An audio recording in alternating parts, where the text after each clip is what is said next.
Let's begin with something simple, something quiet.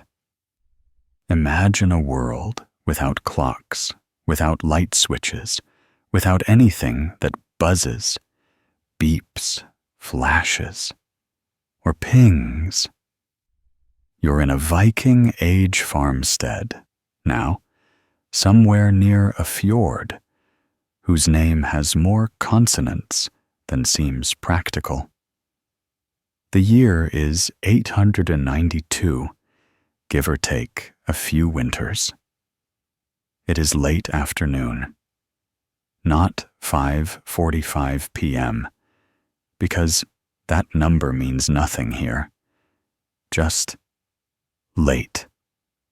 The kind of late where the shadows stretch across the packed earth floor and the chickens stop making important announcements.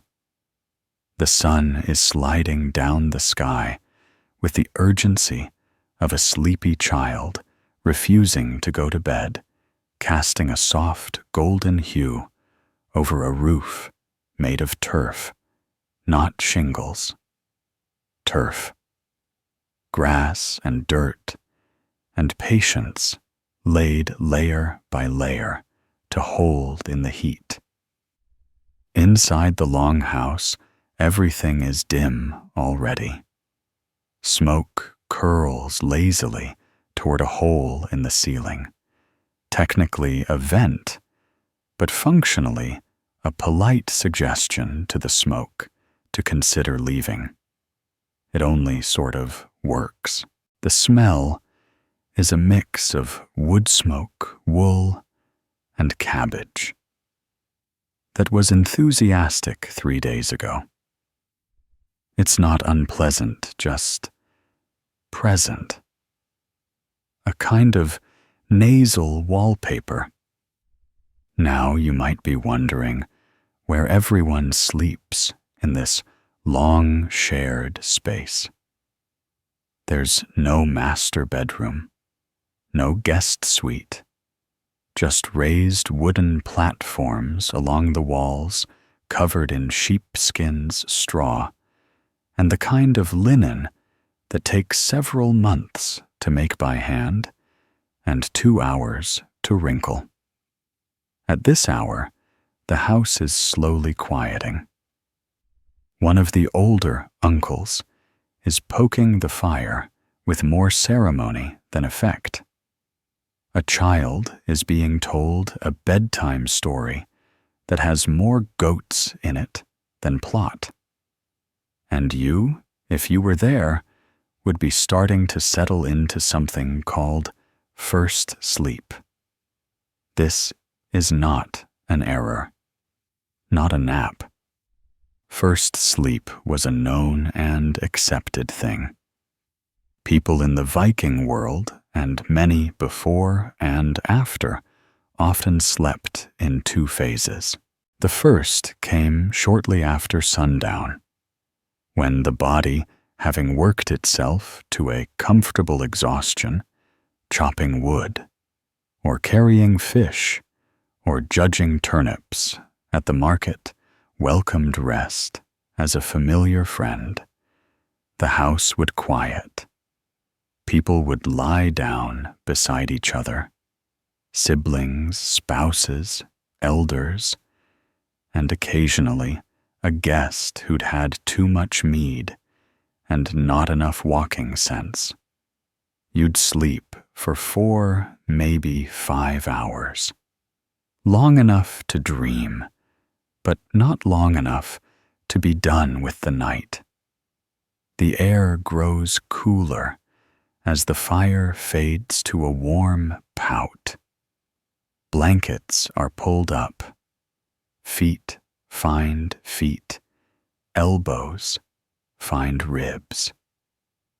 Somewhere near the door, a goat sighs loudly in its sleep, content in the knowledge that its body heat is considered valuable enough to be allowed inside. No one complains. Not about the goat. Not about the smell.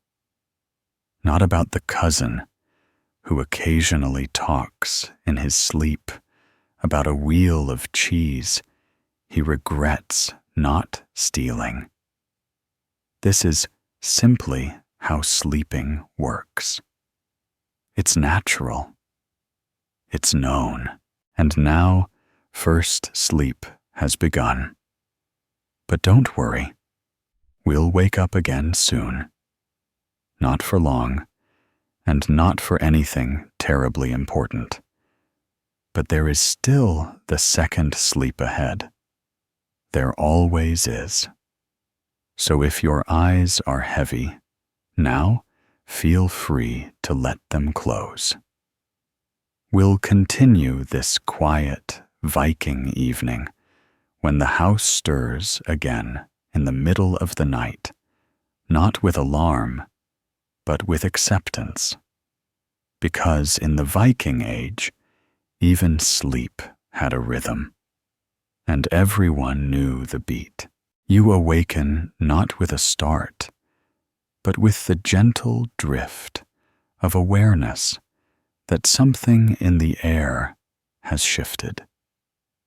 The fire in the hearth has slumped into glowing coals, barely illuminating the low ceiling beams above. Outside, the night is heavy and still, the kind of dark that carries the weight of snow without the noise. A single draft slips under the door like a forgotten guest brushing across the floor and ruffling a nearby goatskin. You are not alone in waking. Across the room, someone coughs softly, not sick, just reminding the room of their presence. A mother stirs and reaches for her child, adjusting a blanket that's wandered halfway off during first sleep. No one speaks, but there's a shared understanding here in this hush. This is the in-between. This is watch time. It isn't feared, and it isn't fought. It simply is. The body has had its first rest. Now the mind is free to wander. By faint light and long habit, someone pours water into a carved wooden cup, the kind smoothed by years of hands and winters. You take a sip. It's cool, with a faint earthy taste from the barrel by the wall. Your fingers are cold, but your legs are warm beneath the thick layers of wool and straw-stuffed bedding. The goat has moved closer during the night, its quiet breath fogging the air. It doesn't seem to mind you're awake. You listen. In the silence, small sounds grow large. A creak from the roof beams, the soft snore of an uncle who legend says once slept through a thunderstorm and a wedding on the same afternoon. The scratching of something, maybe a mouse, maybe imagination. There's a kind of safety in the longhouse that comes not from locks or walls, but from people. The familiar shape of a cousin's shoulder just past the edge of the blanket. The heavy breathing of a grandmother with a quilt pulled high over her chin. In this moment, everyone is alone together, awake but undisturbed. This time of night often invites quiet tasks. Some people tend the fire, adding a piece of dry birch with a care that borders on reverence. Others check on food stores, dry fish hanging from rafters, sealed clay pots with preserved berries, a lump of butter nestled in the coldest corner. Someone quietly kneads dough for tomorrow's bread. The soft thud of fist into flour is soothing, like a lullaby for the hands. Still others use this time for quiet thought, or prayer, or simple staring. It's not called meditation. It doesn't need a name. It's just the kind of thinking that lives best in the dark. Not about taxes or ships or quarrels, but about whether spring will be early this year and how the stars look slightly different than they did last month. Once in a while, the night watch takes someone to the door. Not outside, not entirely, just far enough to open it a crack and peer into the dark. The stars are clear tonight, spread thick across the sky like spilled grain. A breath of air sharpens the senses. Wood smoke, old hay, a hint of frost. And then the door closes again. Not a word spoken, just a nod to the night. Children who stir during this time are sometimes lulled back to sleep with small stories. Nothing exciting, no monsters, no gods, just soft talk of the time your aunt lost a mitten in the stream, and it floated all the way to the next village. Or the chicken that laid an egg in the carpenter's boot. There are stories meant to keep you awake, and stories meant to gently walk you back toward dreaming. These are the latter. You find yourself tracing the edge of the fur blanket, counting the rough knots of the wood panel beside you. Somewhere nearby, someone is whispering. Not secrets, just murmured observations about the firewood. Or the cat that's managed to nest in someone's cloak. No one minds. This time isn't for silence. It's for soft things. This is not a time to be productive. There is no rush, no measure of success.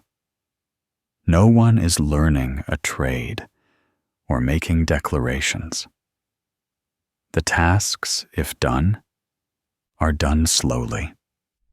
The movement is minimal, like the world itself has curled up for a nap and is merely turning over. And so you stay like this in the watch between sleeps, in a state of not quite wakefulness, not quite dreaming. You are aware of your breath, of the weight, of the blanket, of the pulse in your fingers. You are also aware of the warmth of the room, of the people near you, and the fact that no one expects anything of you right now. It's a rare kind of peace. Eventually, and it's hard to say exactly when, the quiet begins to stretch a little thinner. The fire needs no more tending. The tasks are done. And one by one, the household turns again toward the bedding. The goat settles down with a grunt. A child murmurs in their sleep. The last pair of eyes watching the hearth closes slowly. No command is given, no bell rings, just a collective understanding that the time of wakefulness has passed. You too shift slightly in your blankets. Your feet find their usual spot. Your body, relaxed but ready, leans once again toward sleep. And as the longhouse returns to stillness, second sleep begins to wrap around the room like a low, warm tide returning to shore. The fire hums a little lower. The wind outside has settled. The watch is over, but the night is not. There are still hours of rest ahead and dreams yet to be visited. And somewhere in the dark, as your eyes begin to close once more, you realize you are more comfortable here than you have ever been in any modern bed. You do not need a sound machine. The goats will do. You do not need a weighted blanket. The weight of winter and wool is enough. You do not need to worry. There will be time for that in the daylight, but not now. Not yet. Because in the Viking world, second sleep is sacred, and it is just beginning. The second sleep does not announce itself. It arrives quietly, slipping between thoughts, like a cat curling beside a fire unnoticed until it's fully present. One moment, you are staring at the wooden rafters, tracing the shape of a knot in the timber that looks suspiciously like a duck. And the next, you are somewhere else entirely. Somewhere without rafters, without knots, without ducks. It is not dreaming in the modern sense, with special effects and celebrity cameos, but a gentler descent into a softer state. You don't remember falling asleep, because that isn't how second sleep works. It folds itself around you like a well-worn cloak, familiar and without ceremony. By now, the entire household has resumed their resting positions, each breathing at their own rhythm, each body shifting only slightly when a straw pokes through or an elbow becomes a little too bold. The longhouse hums with sleep. Again, a shared silence that feels earned, as though everyone has taken a brief intermission from the day's burdens and returned for the encore of night. The fire in the hearth has surrendered completely, now no longer glowing, but quietly sulking under a layer of ash. There's no worry about it. This is expected. Wood is precious, and so is sleep. And in any case, the warmth lingers in the walls and bodies. By this hour, the outside cold might be biting, but within the room holds a steady calm. Even the goat seems to sigh with satisfaction, twitching once before sinking deeper into its own sleepy goat dreams, which are presumed to feature grass, sunny hillsides, and possibly a smug-looking chicken. Dreams during second sleep are said to be stronger, thicker, more memorable. Some elders say they are where the gods whisper. Others say they are where the mind finally gets to play. It doesn't really matter. What matters is that people wake with something to hold on to. A story of flying over the fjord, of catching fish with bare hands, of hearing someone's voice who's been gone for 5 winters now. The dreams are not questioned. They are nodded at accepted, like the weather or a sudden craving for salted herring. And yet, not everyone is entirely still. In the far end of the longhouse, a young boy stirs again, not fully waking, just caught in that narrow channel where the dream tries to finish a sentence before letting go. His mother, half asleep, herself, reaches out and lays a hand on his back, not even needing to open her eyes. He quiets. Her touch is as expected as the night itself. No one is truly alone in a Viking household. That's part of the design. Warmth is shared. So is breath. So is the sound of someone gently grinding their teeth in the dark. Second sleep carries on.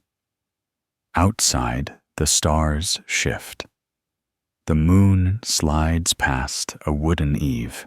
Snow falls in small, shy flakes, barely making a sound as it lands on the turf roof. Inside, time moves without measurement. There are no alarms, no appointments, just the slow restoration of bodies that hauled water, chopped firewood, mended nets, or stirred porridge that day. Somewhere, someone dreams they are sailing, not in a modern boat, but in a nar, the stubby, reliable cousin of the sleek longship. The waves are calm, the sky endless. Nothing needs doing. The sail catches wind, and the journey continues with no destination. This is the kind of dream that doesn't ask questions, just offers you a place to sit and watch the water ripple like runes being written by the gods. Back in the longhouse, an older man stirs. Not because he is troubled, but because his leg fell asleep before the rest of him did. He shifts with a grunt, rearranging the layers of sheepskin and blanket until comfort returns. No one wakes. The floor creaks barely, but the sound is familiar, part of the soundtrack of Viking sleep. Wind, wood, breath. Repeat. Second sleep isn't about rest alone. It's about trust. To lie still in a wooden hall with 30 others and know you're safe enough to surrender to unconsciousness. There is no lock on the door, just a heavy bar of wood. There is no guard on watch tonight. There doesn't need to be. The dog curled near the fire pit might lift its head if anything unusual stirred, but it hasn't yet. Even it has given in to the lull of second sleep ears drooping tail, twitching once at the memory of some invisible squirrel. And in this state, where all is still and time is irrelevant, the body continues its quiet work. Muscles recover. Breaths deepen. The mind weaves its final patterns before morning. No one speaks. There is nothing to say. The language of this hour is cellular, private, ancient. Soon the coals in the hearth will cool completely. The moon will dip behind the trees. The smell of ash will grow stronger. Someone may sneeze. Someone may turn over and mutter something about fish. But for now, the longhouse is suspended, not asleep like the world is ending, not restless like the modern buzz, just paused, gently, collectively. Even the mice seem to tiptoe. The quiet is not empty. It is full. Second sleep is deep, but not dangerous. Dreams don't scream. They meander.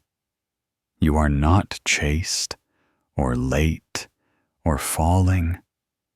You are simply there, present in a world where the most exciting thing to happen is that the blanket stayed put all night.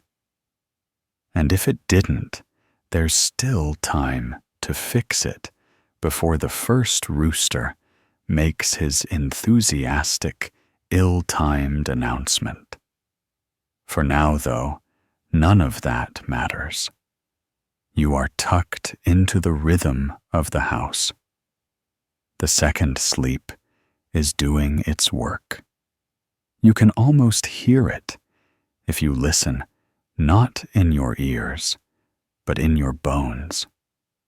It is a lullaby written in breath. It is the sky holding its breath before the dawn. It is the stillness before the stir. And just as your body reaches its deepest point of calm, just as the longhouse breathes, as something small begins to shift the first tug of morning, so faint you almost miss it, but enough to ripple across the edges of sleep. The second sleep is nearing its end, though no one knows it yet. The air grows colder.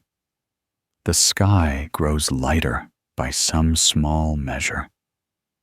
And the fire, though out, leaves a faint scent in the air that promises another day will begin soon.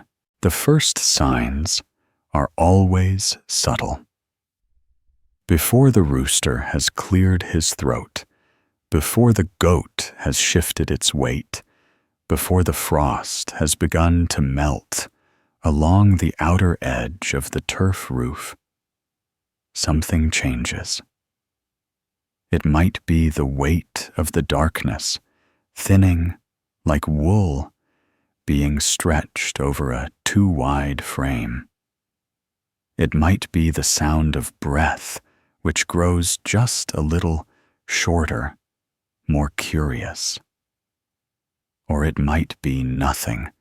You can name just a sense that second sleep is loosening its grip, finger by dreamy finger, allowing the waking world to reclaim its place.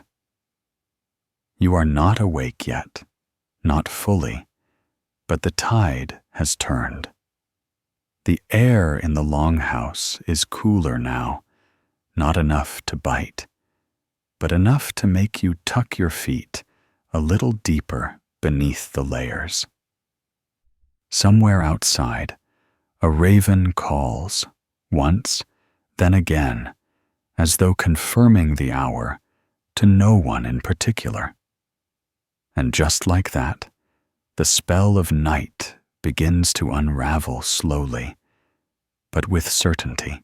You shift slightly, not to rise, not yet, but just to acknowledge that sleep is ending. Across the room, someone coughs once and rolls onto their back. The dog near the fire stretches with a long, exaggerated groan, legs twitching, paws splayed, like it's reaching toward a dream that left before it was ready. A baby fusses gently and is hushed by the familiar rhythm of a hand that has soothed 1,000 such awakenings. This is not a morning that starts with bells or schedules. There is no list, no alert. There is just the rhythm of life in a house that has known hundreds of such mornings, and will God's willing know hundreds more. Outside, the frost clings stubbornly to the earth, but inside, the house begins to stir in pieces.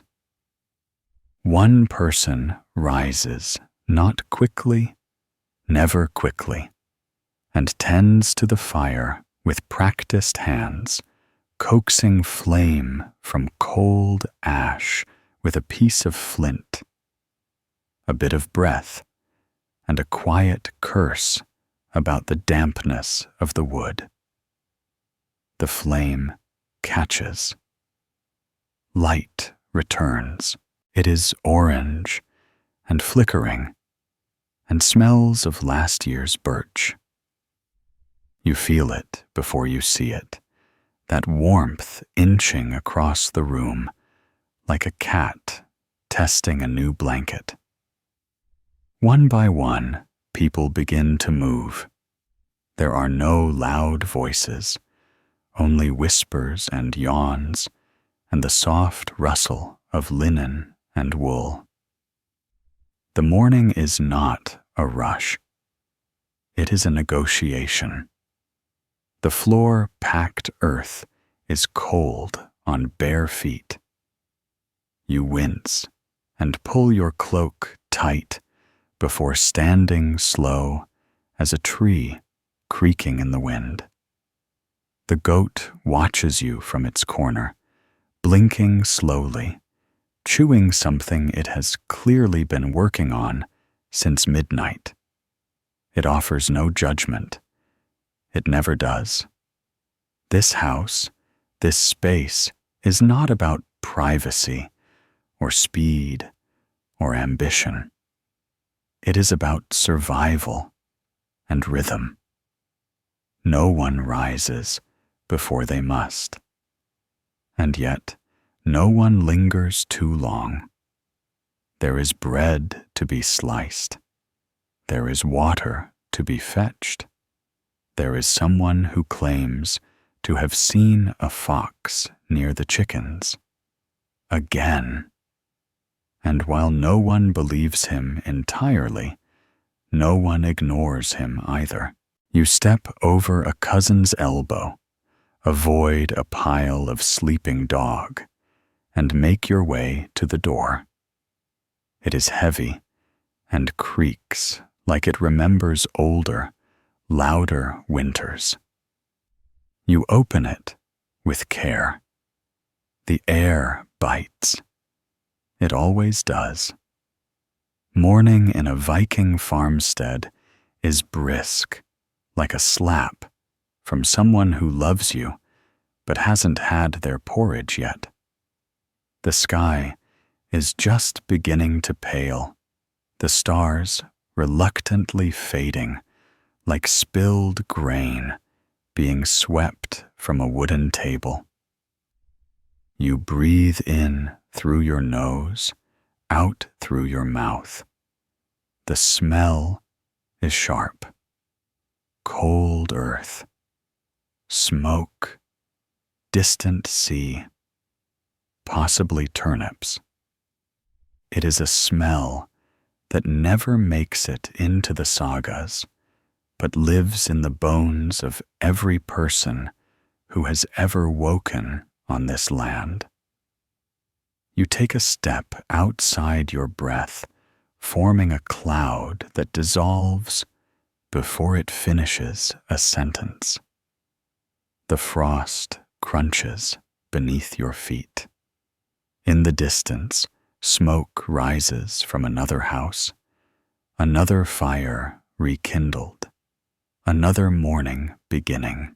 A thin line of light peeks over the hills, not sunlight exactly, but the promise of it. Back inside the longhouse is alive with quiet motion. A pot clinks. A blanket is shaken out. Someone is complaining about the cold in a tone that suggests this is both serious and entirely expected. You return inside, cheeks pink, hands slightly numb, and are handed a cup of something warm. It isn't tea. It isn't coffee.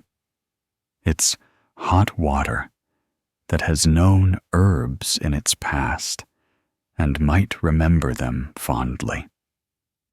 You drink anyway. It's not about the taste. It's about the steam. It's about holding something warm while the world decides whether or not to be kind today. Breakfast is not formal. There are no place settings, no courses, no polite chatter about the dreams of the night. There is bread, hard but loyal, cheese rough around the edges but serviceable, a bit of dried fish if you're lucky. You eat with your fingers hunched over slightly, not out of poor manners, but out of shared humility. The table is not for posture. It's for sustenance. Across from you, someone is muttering about needing to mend a boot. Someone else is already halfway through a bowl of porridge, staring into it like it holds secrets. It doesn't. It barely holds flavor. But it is hot, and it is filling. And that is enough. By now the longhouse is fully awake. The baby is cooing. The dog is demanding something with its eyes. The fire is burning strong again.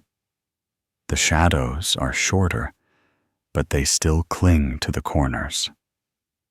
You finish your meal and wipe your hands on a bit of cloth that has seen better decades. Outside, the first chore calls. There's a bucket to be carried, a rope to be checked. Something needs patching. Something always does. But for just a moment longer, you sit. You listen. You remember the second sleep, the way it held you. The dream about the boat, or maybe the mountain. You aren't sure anymore. It doesn't matter. What matters is the light is changing. What matters is the air smells different. What matters is someone has just stood, stretched, and said the word that signals it's time to begin the day properly, though not urgently, not ever urgently, because even here, in a world of cold air and heavy cloaks, morning is something to be eased into. The rhythm of the house continues moving slowly but surely toward the first true work of the day. The word that signals the day's beginning is not shouted or sung. It is spoken low through a yawn or around a bite of bread, often followed by the crack of a joint or the reluctant grunt of someone gathering their cloak from a wooden peg that's never been quite straight. It is not a command. It is more of a gentle reminder that the world outside the longhouse has not in fact ceased to exist during the night. It has merely waited, frost-covered and expectant, for feet to step into it again. And so, the slow transformation begins. The longhouse, which only moments ago held the quiet murmurs of breakfast and last scraps of dream, now shifts into something else. The air is different. Not tense, not rushed, just subtly charged with the weight of tasks about to be remembered. You brush crumbs from your lap and rise a little heavier than before. Perhaps it's the bread, or the cloak, or the notion that it's your turn to check the traps near the stream again, which is both too far and too cold, and smells faintly of moss and old fish. But still you move. Boots are found. Layers are adjusted. Someone is muttering about a missing glove that last winter froze to a fence post and became part of it. You pass by the fire and pause, hands out, turning them slowly, not for need, but for comfort. The dog has taken your spot on the bench already, a silent assertion of its role as chief warm place thief. You say nothing. You nod. You understand. Outside, the light has not yet reached the full strength of day. The sky is gray, not dramatic storm gray, but the soft, worn gray of wool that's been washed too many times. You step into it, the air crisp, the path beneath your feet still reluctant to thaw. The ground crunches a sound as familiar as breath.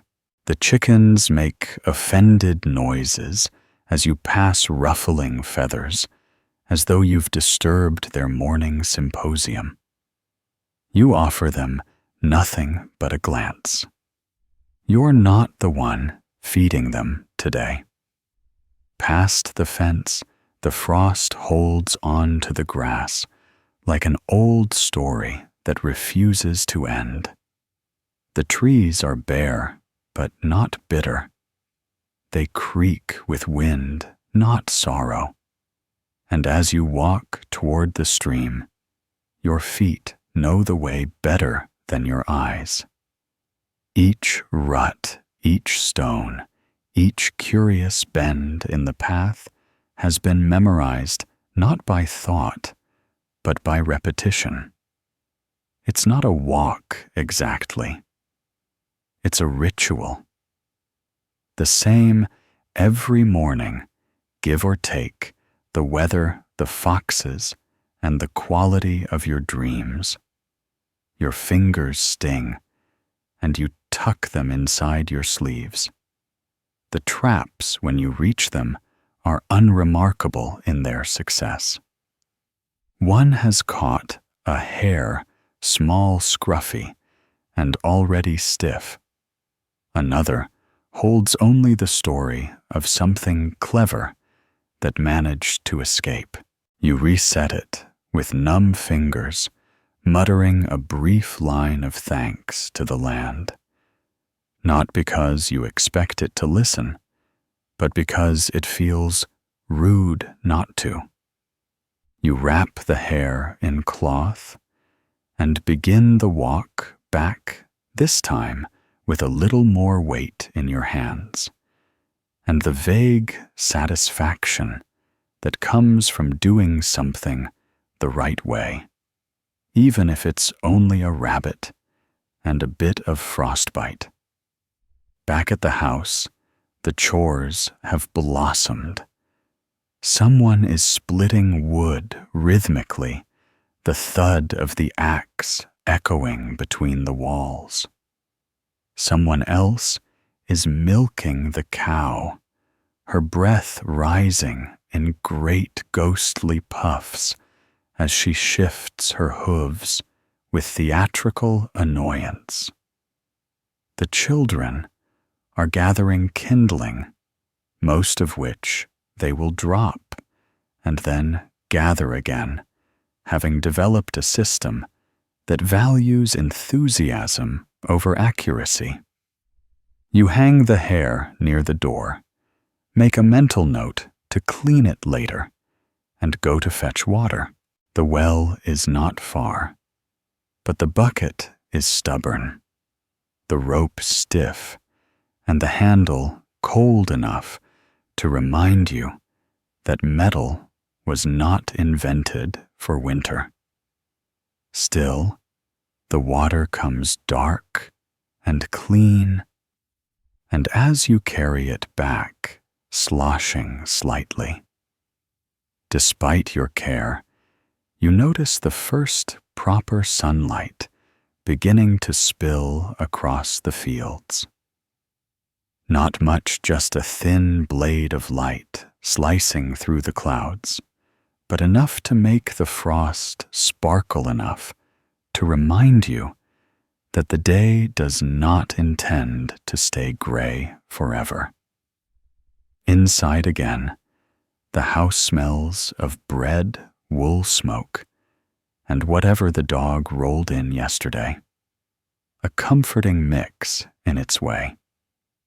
You set the bucket down, stretch your back, and catch sight of your grandmother tying herbs above the doorway. She does this every week, claiming it keeps out spirits and bad luck. You're not sure you believe it, but then again, she also predicted that early frost last fall, and the time the goat broke into the grain storage.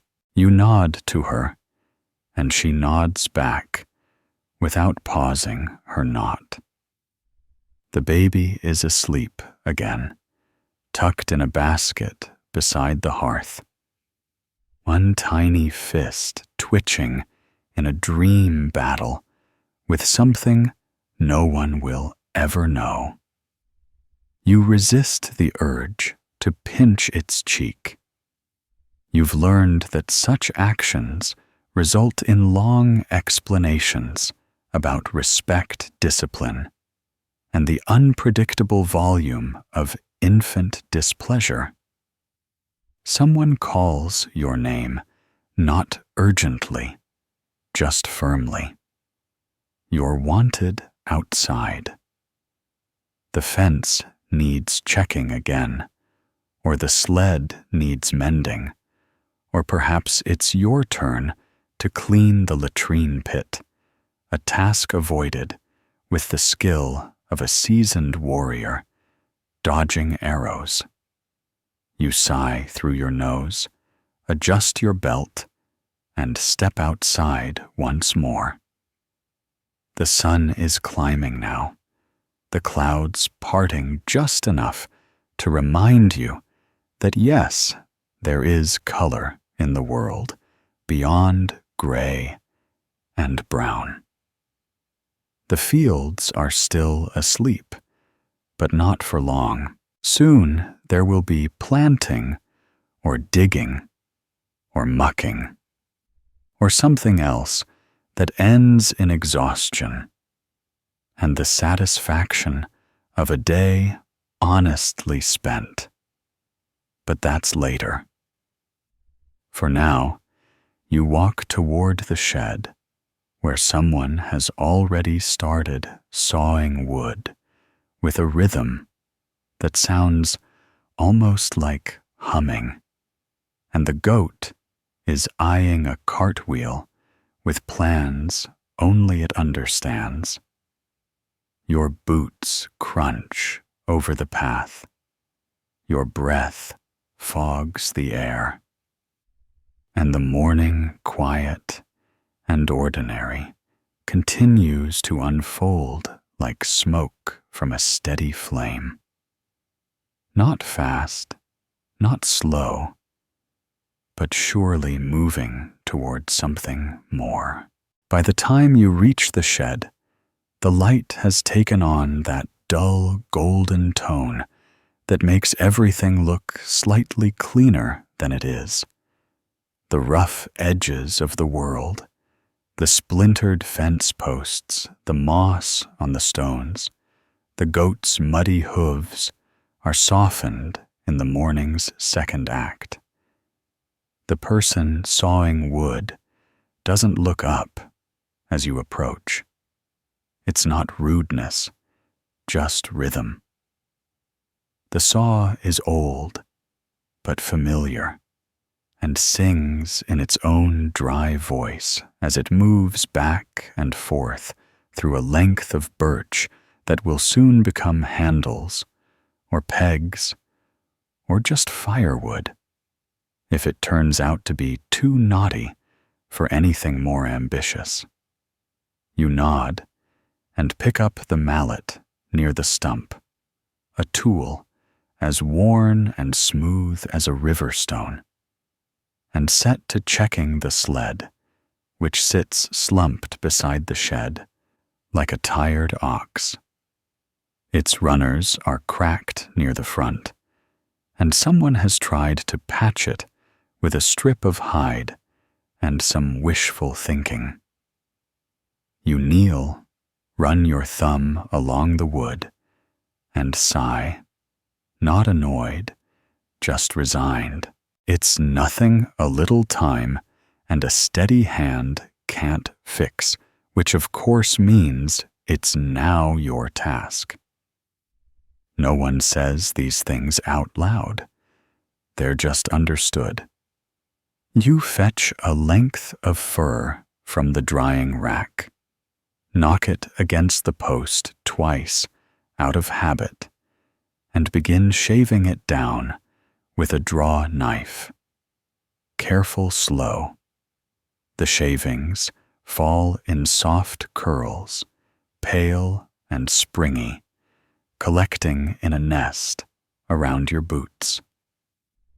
A chicken wanders by pecks at a shaving, decides it lacks nutritional value, and struts off with an indignant squawk. The goat watches from the other side of the yard, chewing something it probably wasn't given permission to chew. The repair takes longer than you expected. Most things do, but the quiet work is oddly calming. The saw has stopped. Whoever was cutting wood has moved on to something else. Somewhere nearby, you hear the thunk of someone splitting logs, a steady metronome for a day that is shaping up to be pleasantly uneventful. A door creaks. A child laughs. The wind shifts and brings with it the scent of drying fish and wood smoke blended in a way that might not be pleasant, but is deeply familiar. You finish the sled repair, just before the sun reaches its peak. A fact not measured by any clock, but by the angle of shadows and the loud opinion of your stomach. You wipe your hands on your tunic, brush sawdust from your knees, and stand slowly, stretching in a way that creaks both the wood pile and your spine. The walk back to the longhouse is slow, not because you're tired, but because there's no reason to hurry. No bells will ring. No tasks will vanish if delayed 5 minutes. A pair of crows hop along the roofline, conversing in harsh syllables. One of them drops something shiny. The other inspects. It decides it's not worth the trouble and flaps away. Inside lunch is a quiet affair. Not grand, not especially exciting, but warm and filling. Stew mostly roots a few lentils and what might be last week's fish. It's been cooked down into something that tastes like nourishment, not adventure. You dip bread into the bowl, chew nod politely to whoever's beside you. No one talks much during meals. Not because it's forbidden, but because it's not needed. The food speaks enough of the season, of what stores are running low of, who remembered to stir it often enough that it didn't scorch at the bottom. After eating, someone tells a short story, not a saga, just a small tale about a man who tried to teach his sheep to fetch kindling. It ends badly for the kindling, predictably for the sheep, and with general approval from the listeners. The goat snorts at the punchline. You're not sure if it understood or just wanted attention.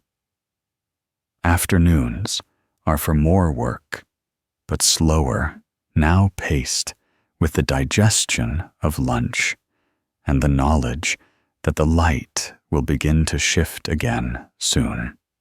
You're sent to help stack wood in the backyard near the smokehouse, where the ground stays firm, even in thaw. It's not difficult, just tedious.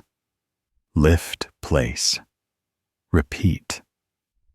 The logs don't argue, and your thoughts are allowed to wander.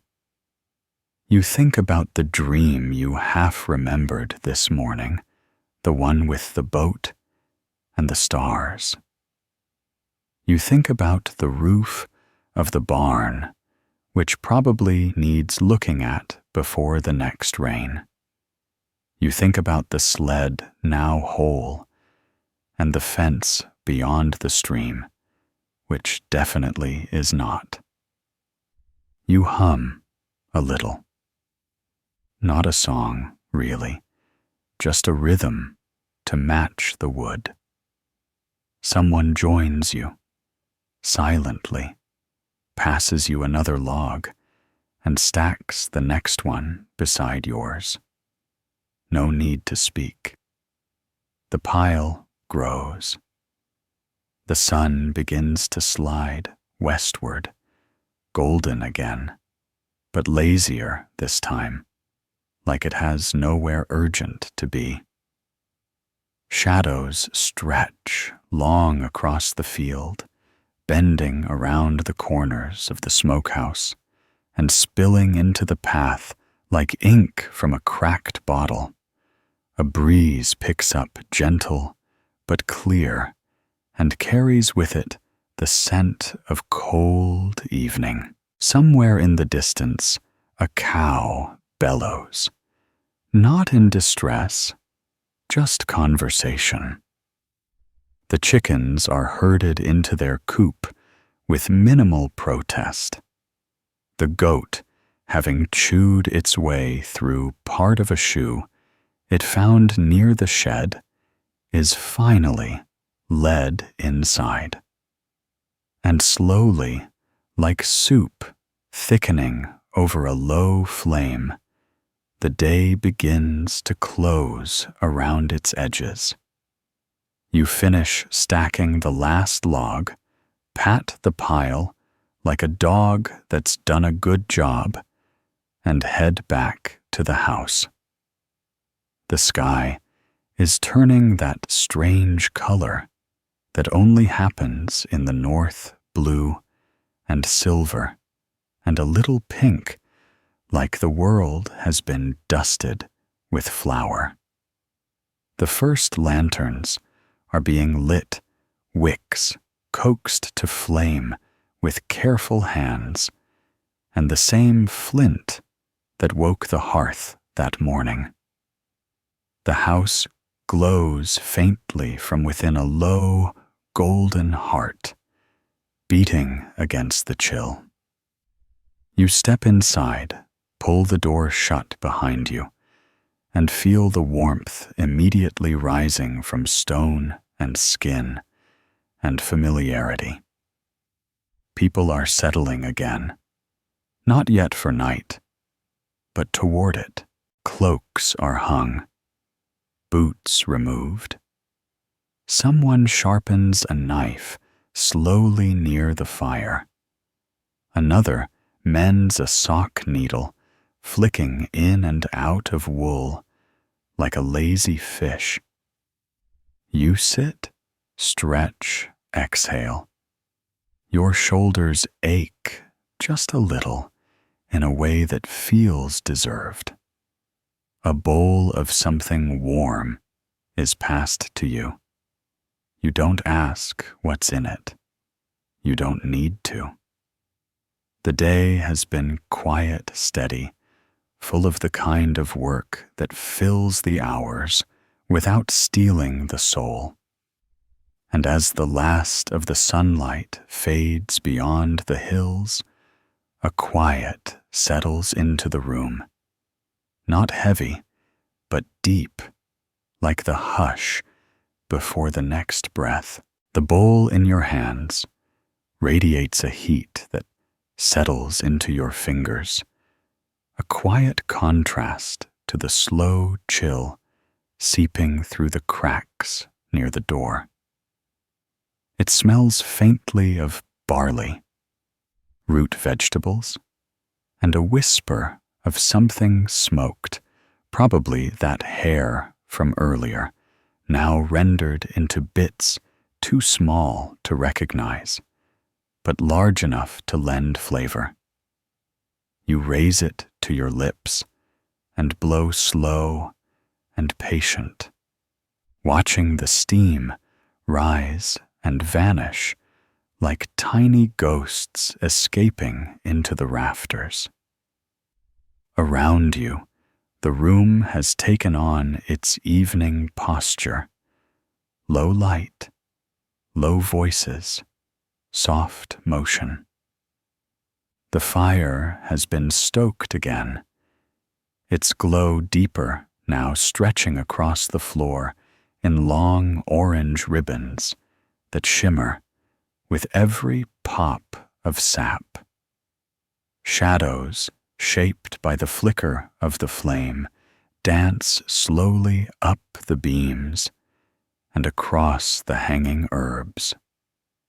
The scent of thyme and smoke and old wool wraps around everything like a second cloak. You eat with your spoon, a wooden one, smooth at the edges, from years of gentle service. The stew is unremarkable, but honest. Each bite speaks of the land it came from, and the hands that stirred it, and somehow that's enough. No one speaks much during this meal, either. But the silence now is different from the quiet of lunch. This one is softer, more companionable. The kind of hush shared by people who have spent the whole day working beside one another and need no more explanations. Across from you, someone mutters something about mending the roof, a project that's been promised since last autumn, but consistently forgotten when the sky looks friendly. Another shrugs and says it'll hold another week, maybe 2, as long as the wind stays kind. You all nod at this, not because it's especially wise, but because it feels true enough for now. The goat is asleep again this time, not in its corner, but closer to the hearth legs, tucked beneath its body, like an expert in finding comfort on stone floors. The dog sighs from its usual place, tail curled neatly around its body, ears twitching at sounds only it seems to notice. Someone jokes that the goat must be getting ideas above its station. Someone else says maybe it's just cold. Both observations are accurate. As the meal winds down, bowls are gathered with the same slow rhythm as everything else in this place. A few of the older ones remain seated, eyes half closed, heads tilted in that way that suggests they're either deep in thought or hovering just above sleep. The children, now quieter than they were earlier, are curled up near the fire, half listening as one of the uncles begins a story. It's not a new one. Nothing in this room is truly new, but it has been long enough since it was last told that the children lean in just the same. The tale involves a foolish fisherman, a talking seal, and a pot of soup that would never empty, provided no one asked it how it worked. Naturally, someone does. The story ends with laughter and the quiet knowledge that asking too many questions has never been a particularly Viking trait. You shift on the bench, stretch your legs toward the fire, and let your thoughts wander. Not far, not into plans or worries, but into smaller spaces. You think about the sled you repaired, about whether the patch will hold. You think about the way the frost looked on the stones this morning, and how it will probably return before dawn.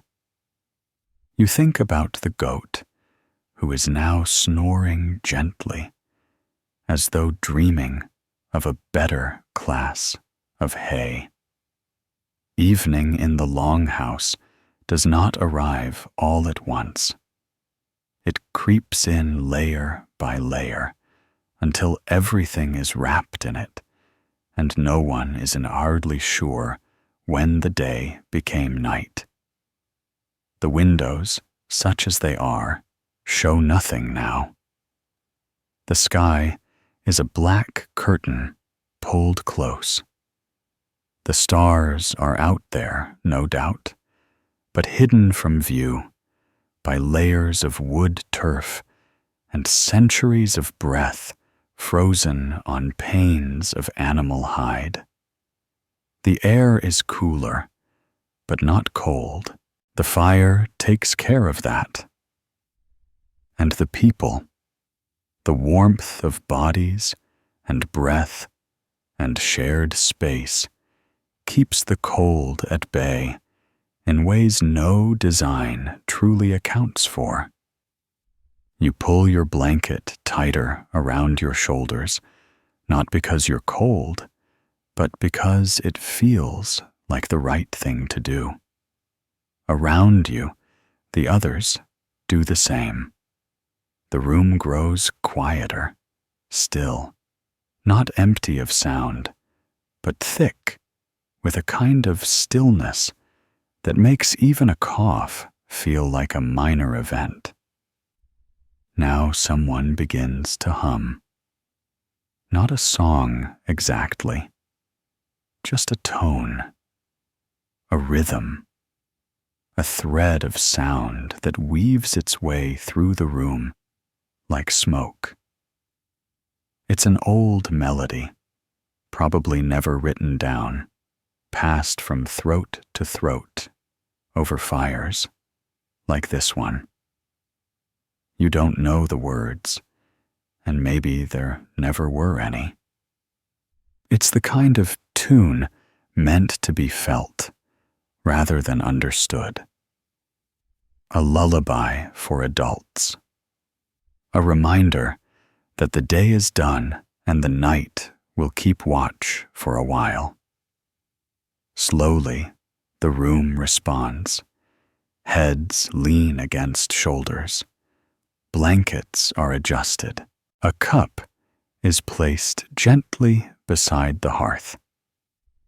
Even the fire burns lower now, not out of exhaustion, but in sympathy with the rest of the room. It has done its part and will do so again in the morning. For now, it need only glow. You rest your head back against the post behind you. The wood is hard, but familiar.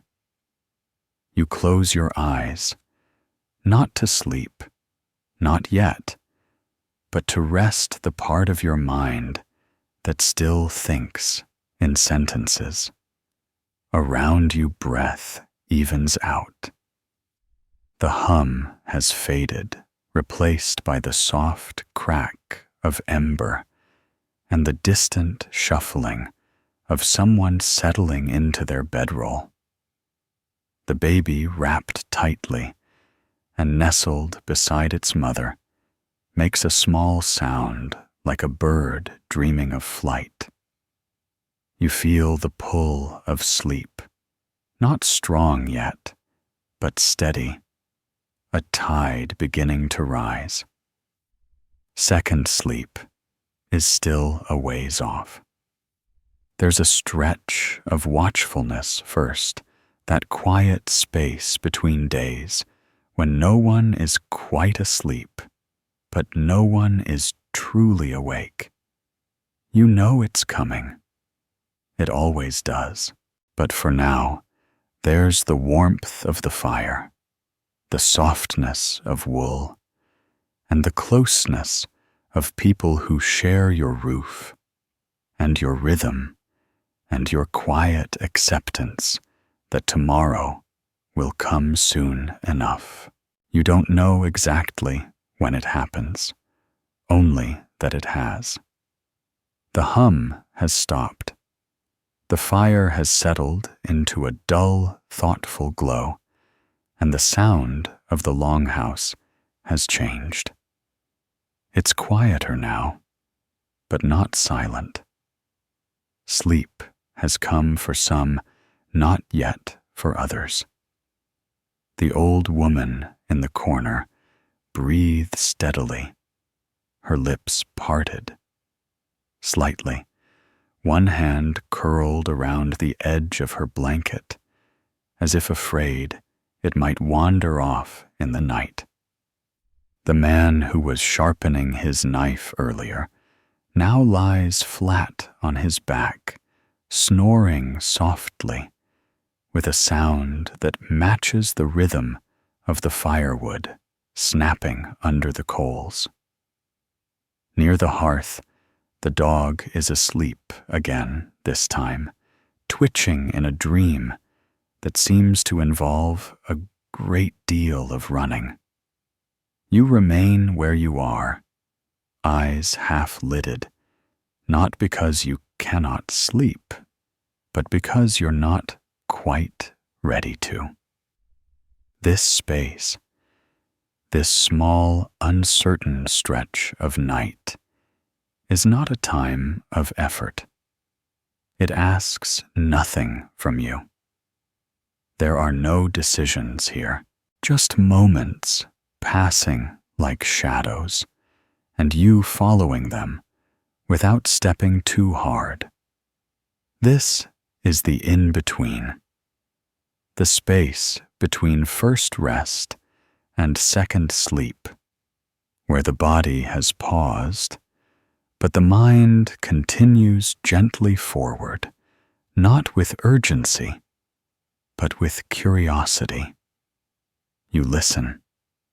The wind outside has picked up only slightly brushing against the roof, like a cat circling before lying down. It does not howl or groan, just whispers. You wonder whether the snow will come tonight. It feels like it might. There's a certain dryness in the air, a tension in the cold, like the sky is holding its breath. No one will be surprised if it does. Winter always finds its way back here. One of the children stirs, not waking, just turning over, caught in a dream that probably makes more sense to them than it would to anyone else. Their arm stretches outward, briefly, fingers curled, then disappears beneath the covers again. The fire crackles. A log shifts. A tiny ember jumps free and lands harmlessly on stone. For a moment, its red glow pulses, then fades. You close your eyes, not to sleep, but to rest them. Your ears do the seeing now. The sounds of the longhouse are familiar. Breathing, shifting. The occasional murmur of someone caught between dream and waking. Once a foot kicks out in protest against something imagined.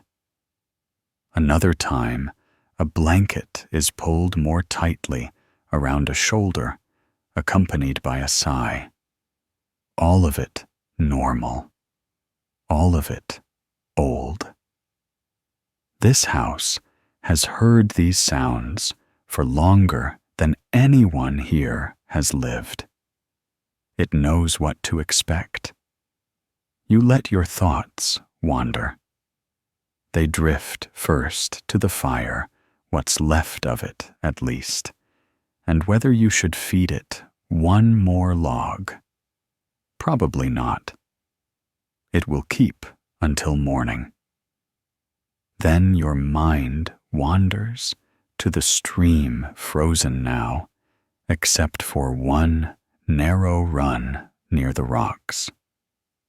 You remember it in summer, the way it laughs down the hillside, like it has somewhere better to be. In winter, it is silent, but not still. Like the people in this room. Somewhere near the door, the goat stirs, stands, then settles again with a grunt, as if mildly annoyed with the arrangement of its bedding. No one acknowledges it. Everyone knows goats are not to be reasoned with at this hour. The dog lifts its head, eyes shining briefly in the low light, then lays it back down again. Even the watchful ones rest during this time. You lean your head back and breathe through your nose slowly. The air is thick with smoke and wool and sleep, but not unpleasant. It is lived in, safe. You run a thumb along the edge of your blanket, feeling the texture. Someone made this long ago. You don't know who. Probably someone's grandmother, with a needle and time and a quiet determination. It's heavy and a little itchy, and you would not trade it for anything. Your legs stretch out a little farther toward the hearth. They are warm now, but your toes curl out of habit. The dirt floor beneath is hard packed, but it doesn't matter. Your back knows the curve of the bench, and your body has made peace with the shape of things. The light flickers. Shadows move gently across the ceiling. For a moment, they seem to dance just a little before they settle back into the rhythm of the night. You hear someone whisper something, a few words, perhaps a prayer or a thought, half-voiced. No one responds. Not because no one hears, but because it doesn't require an answer. Not everything does. The wind brushes again at the door this time, with a little more confidence, rattling it lightly on its wooden hinge. You glance toward it, but no one rises. There is no danger in the wind, just presence. It reminds you that the world beyond the longhouse is still turning, still breathing, still covered in the same quiet snow and same old stories. You shift again. Your shoulder finds a better spot. The blanket adjusts. The fire pops once more. And just like that, you feel it the second pull. Not sleep yet, but the edge of it, a familiar tug, low and steady, beginning somewhere behind your eyes and moving slowly through your limbs. The time of watchfulness is ending. You don't need to announce it. No one says, "It is time." You just know. The others know. This part of the night has passed. The breath of the room has changed again. Softer, slower. The goat has finally stopped moving. The child nearest the hearth is deeply asleep now. Thumb near mouth, hair stuck up in every direction. The man who sharpened the knife earlier sighs deeply in his sleep, a sound of total surrender. And you now reclined, wrapped, relaxed. Let your thoughts release their grip on the edge of waking. Second sleep will come soon.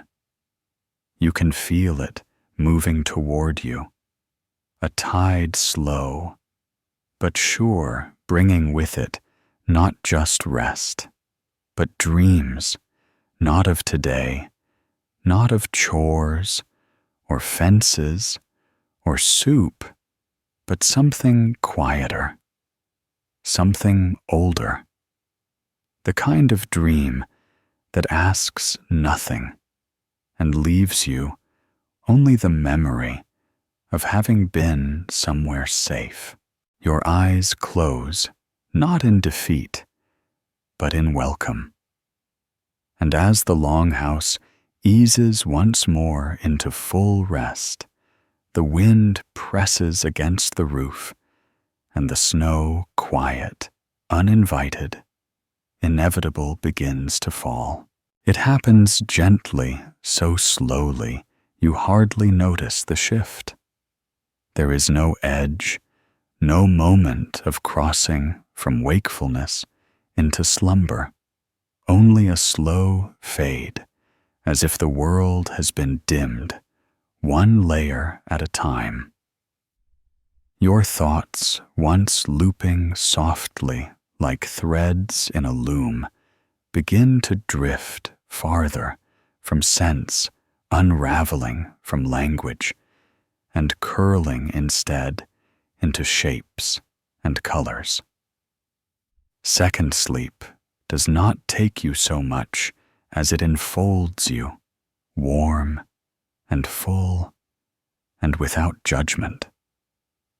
The fire's glow now casts only the barest light, its embers a quiet reminder of heat remembered rather than heat provided. Somewhere beyond the longhouse walls, the wind murmurs low, as if speaking to itself, and the snow, newly fallen, covers the ground in a thick hush that presses against the door, but never asks to come in. Inside, every breath is slower. The baby whose sleep earlier was a light doze, interrupted by small sounds and wayward limbs, is now completely still, tucked like a seed in the basket near its mother's feet. The goat no longer fidgets. It breathes in long, foggy bursts, each exhale rising briefly, then vanishing, as if erased by the quiet. The dog, belly up and blissfully unaware of dignity, emits the occasional twitch of a paw, likely dreaming of something with 4 legs and a tendency to run. Your own sleep now deepens not into blackness, but into something softer. A dream begins, not the sharp, chaotic kind that jolts you into remembering bills or old embarrassments, but the slow, meandering kind that seems written by moss and candlelight. You are walking, perhaps, but you don't know where, and you don't need to. There is a boat. It may be yours. It may be waiting. The water is wide and calm, and the sky is not a color you can name. People appear and disappear, none of them urgent, none of them demanding anything. They nod or wave or simply exist. It is the kind of dream that feels like memory, even though it belongs to no moment you've lived. Somewhere in the dream, there is the scent of wood smoke again. But it's not from the longhouse fire. It's from another place, older, maybe, or simply imagined. A hand your own or someone else's brushes a rough woolen sleeve. You feel warmth through it. You do not question it. Time has no real structure here. In the longhouse, hours pass without asking for permission. No one counts them. The moon, hidden behind a heavy sky, drifts somewhere above. The stars, if they shine, do so behind a curtain of white. The snow continues its descent, but softly now, like it's tired of proving itself. Inside, bodies rest in their usual shapes. The older ones do not move much. The younger ones twitch and sigh. Occasionally, someone mutters a word, and the room listens for meaning before deciding it was only a fragment, nothing requiring response. The blanket slips from your shoulder. Instinctively, you reach up, even in sleep, and tug it back into place. Your hand finds its usual resting spot beneath your chin. You turn not fully, just enough to settle your back into the curve of the bench, and the wood beneath you feels almost what in this state of forgetting. Second sleep, unlike first, is not guarded. It is not shallow.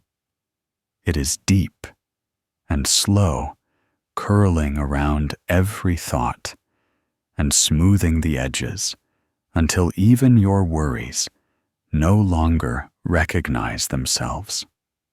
In this sleep, the body repairs what it can. Muscles knit. Bones remember their weight.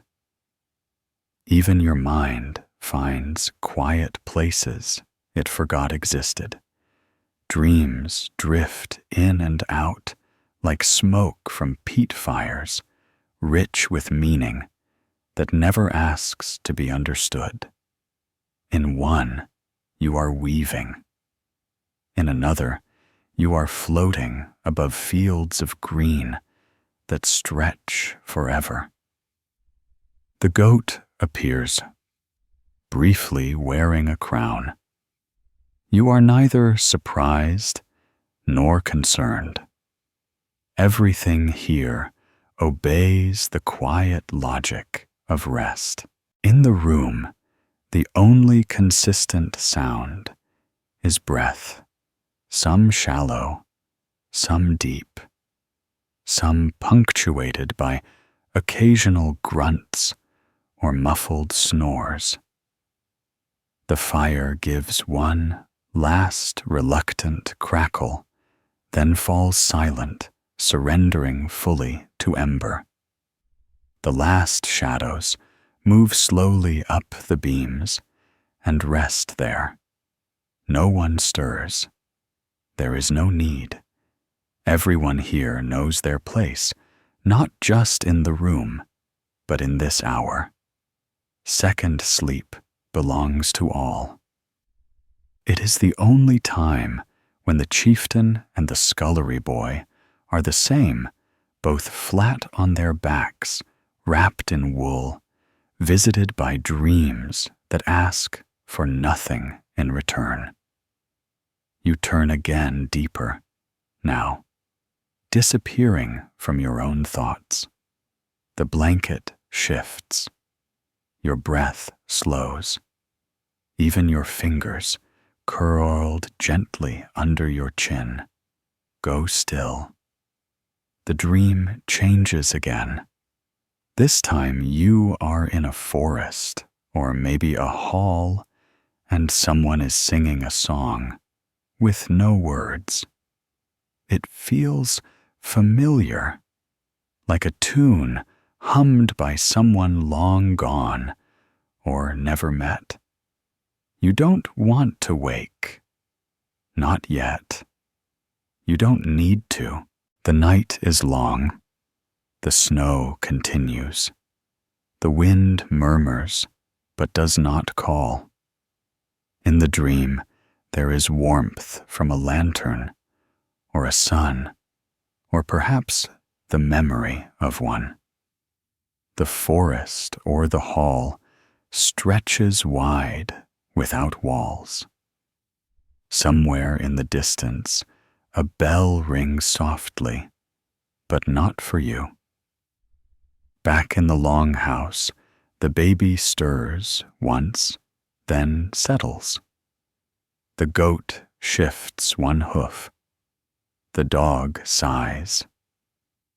Outside, the snow finally stops blanketing the world in a smooth, even layer that glows faintly in the dark.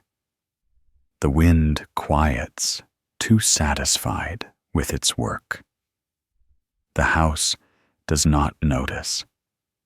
It is asleep entirely, and so are you. Your dreams now hold no shape at all, just the feeling of floating through something kind, something safe.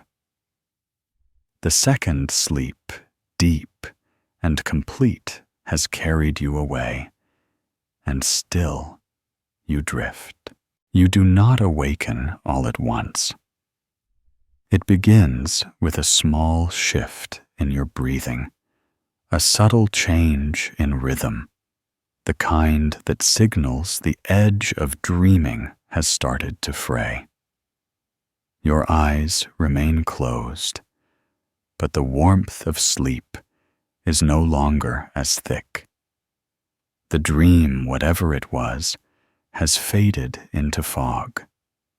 You remember only the sense of movement, perhaps a boat, perhaps a forest again, something about moss, maybe, or a bowl of something warm passed from hand to hand by people whose faces never quite resolved.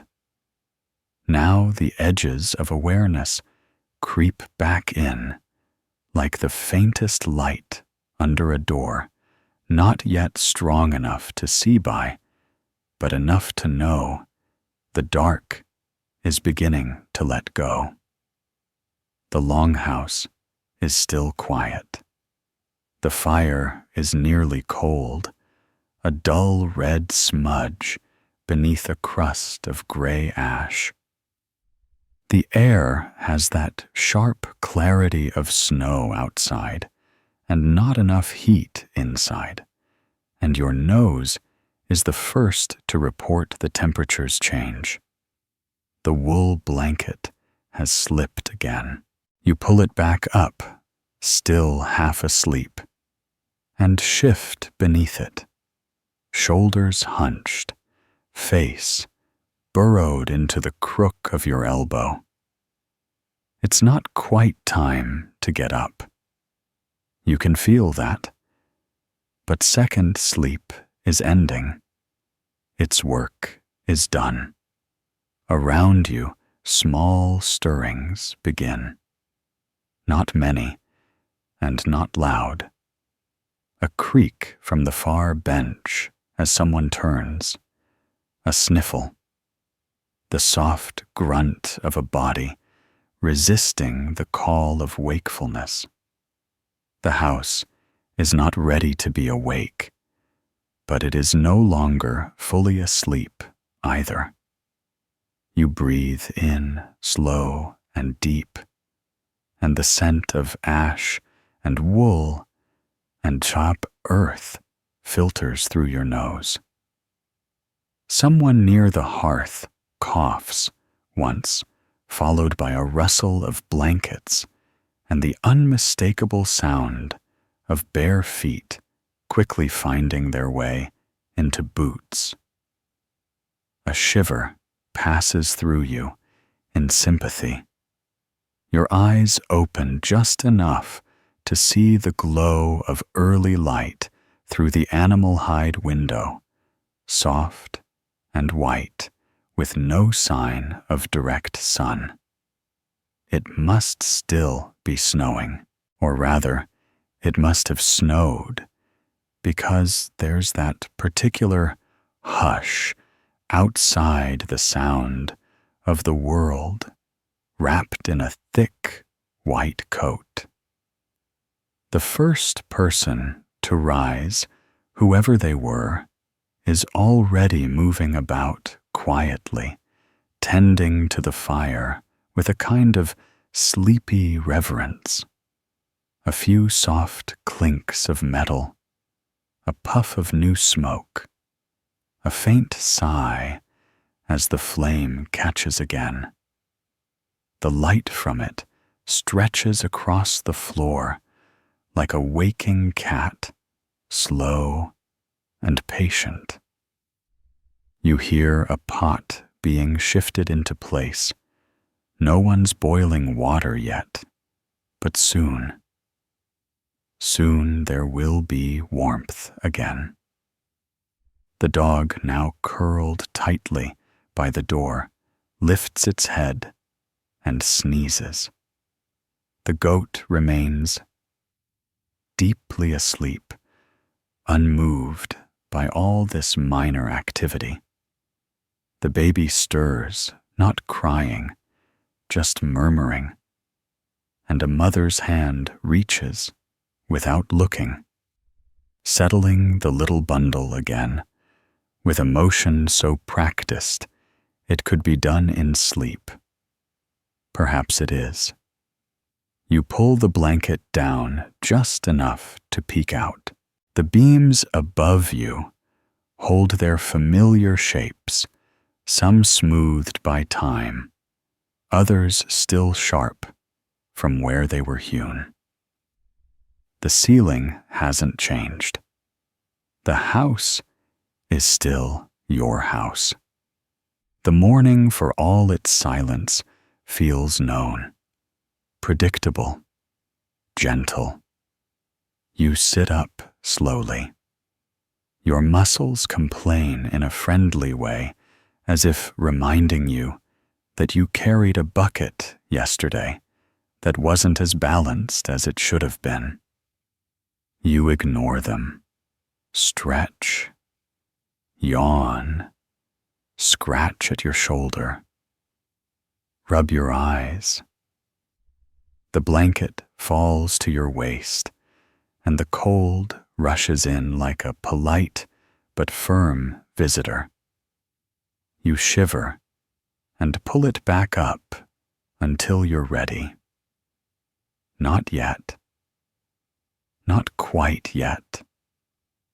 Someone has begun moving toward the door, unlatching it with care so as not to disturb the barely asleep. It creaks anyway. They step out, and a blast of cold air tumbles in after them. It smells of fresh snow and pine and something else, wood smoke from a neighboring house perhaps, or the crisp scent of the world when it's been entirely rewritten in white. You feel a tickle of excitement low in your chest. Snow means things shoveling sure and careful walking, but also beauty. Silence. The sparkle of a world paused. You swing your feet down slowly, touch them to the cold floor. You hiss through your teeth, then chuckle. The floor is exactly as cold as expected. Maybe more. Behind you, someone else groans, pulling their blanket tighter around their shoulders. They're not ready to rise. You don't blame them. You bend to tug on your wool socks, rough and thick, and then your boots stiff at first, but still serviceable. Your breath fogs the air briefly, and you realize the fire needs more coaxing before the room can hold the cold at bay. You cross to it, pass the baby still sleeping, and the mother, now sitting up, and cradling the child with one hand while stirring something in a pot with the other. You nod. She nods back. No words yet. Morning is not for talking unless necessary. You add another log to the fire, watching it catch flames, licking upward, like lazy serpents waking from coiled sleep. The warmth spreads slowly. You stand close to it, letting it lick your knees, then your hands, until the numbness retreats. Others begin to rise, not in a rush, but like a tide coming in. A child with wild hair, hooks, and one sock stumbles toward the corner to find the other. An old man rubs his knees and mutters about how the snow makes everything slower. Someone sneezes again. The room breathes, and so do you. Breakfast begins in bits. A scrap of bread, a warmed bowl passed from hand to hand, a chunk of cheese sliced carefully and shared. You eat without urgency, thinking about what the snow might have changed. The traps by the stream will need checking again. The path to the smokehouse will be buried.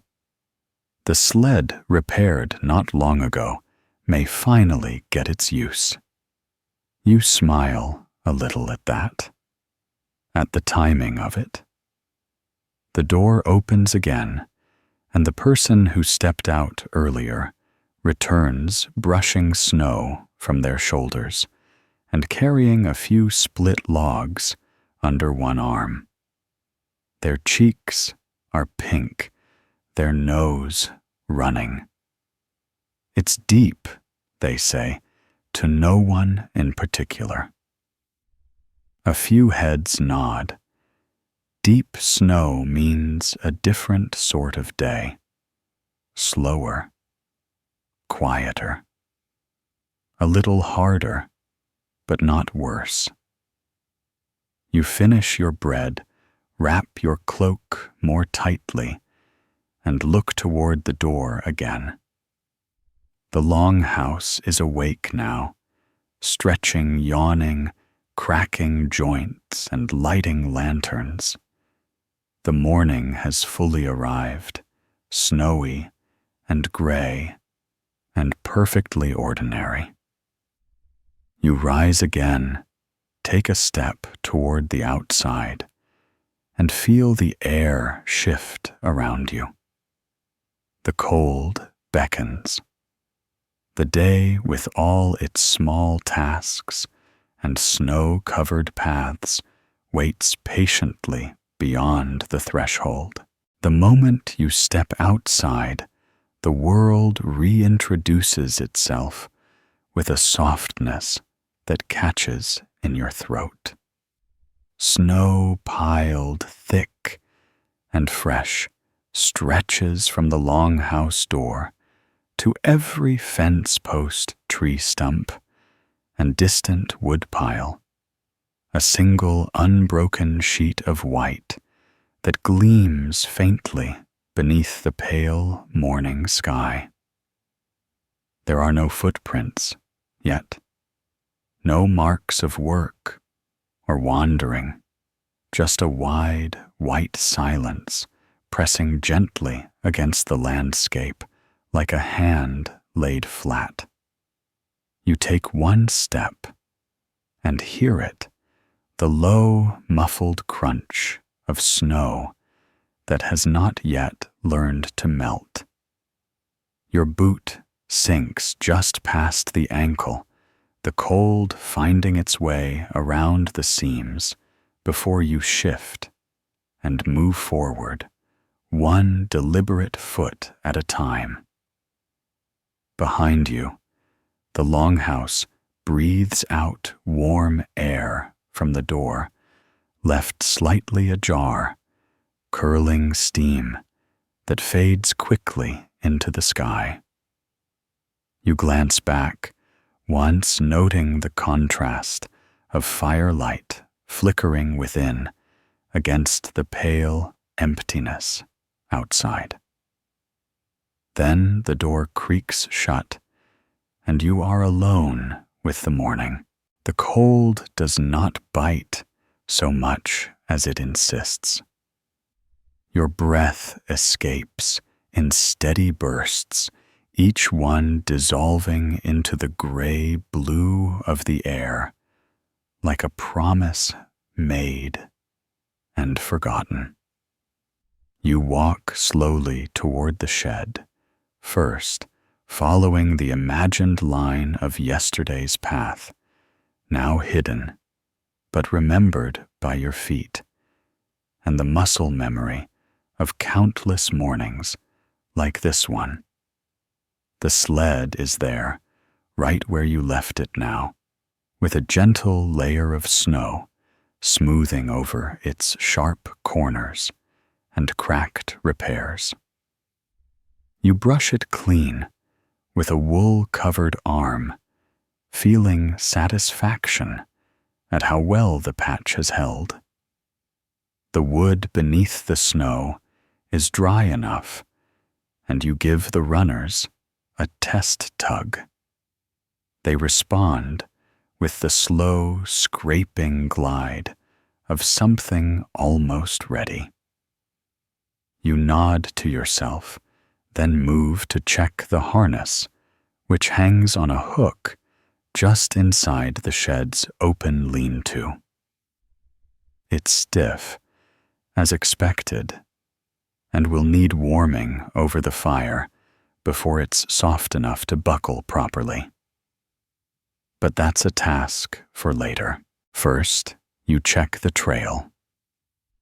Beyond the shed, the path to the smokehouse curves through a narrow section of fence lined by old stumps and two stubborn birches that never seem to lose their last few leaves, even in deepest frost.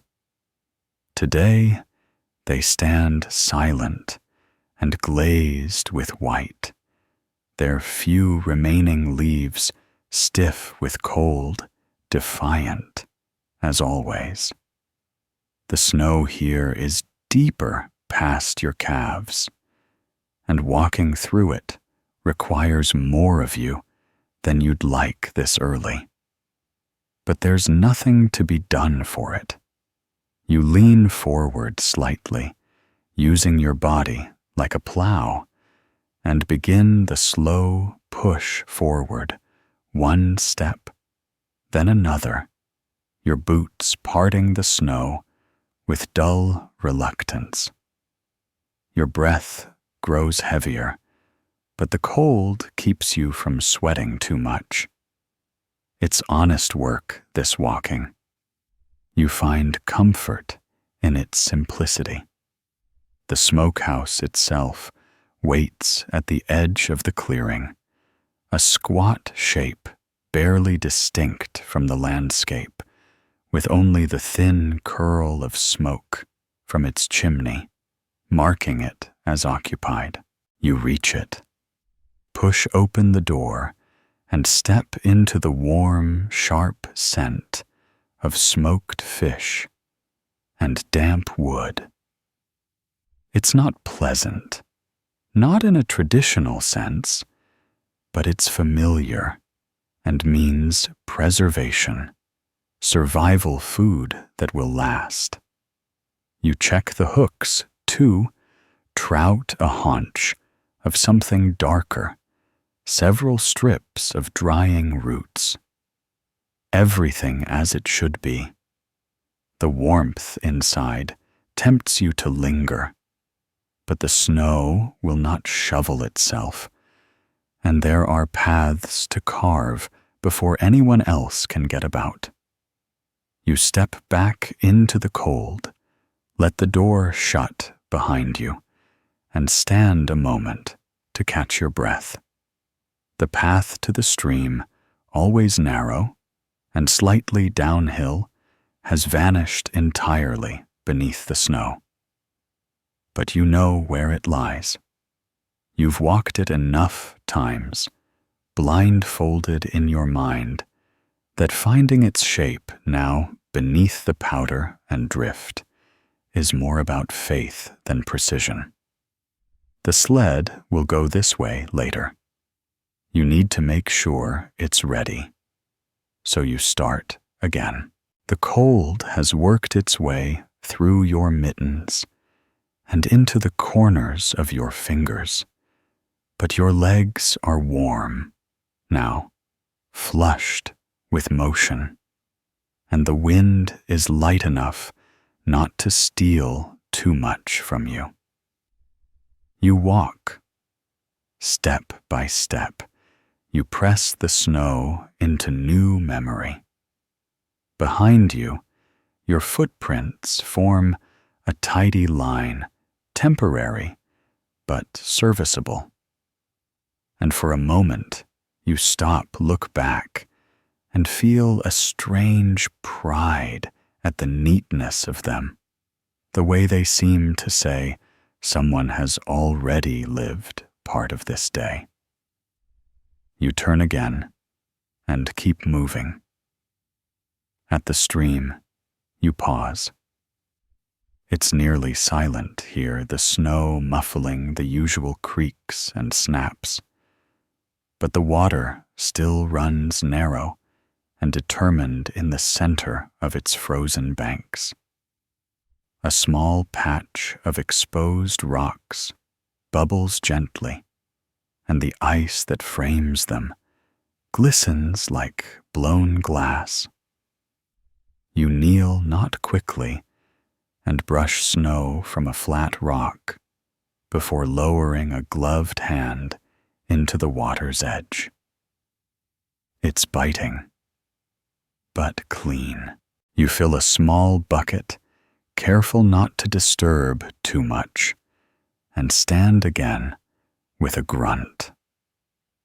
The walk back will be slower with the weight, but that's expected. That's part of it. You don't think about what comes after, just the next step, and the next, each one carving another inch of the day out of the snow. Back at the longhouse, smoke rises steady now from the chimney, and you can hear the muffled sound of mourning. Within bowls, clinking, someone humming tunelessly, the dog barking once before being silenced by a firm but gentle word. You pass through the door and are greeted by a wall of warmth and the smell of oats and boiled roots. The air inside is thick, fragrant with sleep and smoke and food, and you pause to let your skin remember what comfort feels like. Your boots leave wet patches on the floor as you walk to the fire and set the bucket down with care. Someone takes it without a word and begins ladling the water into a pot. You remove your cloak, shake the snow from your shoulders, and sit slowly, allowing your body to sink into the familiar discomfort of wood that has held you through 100 winters.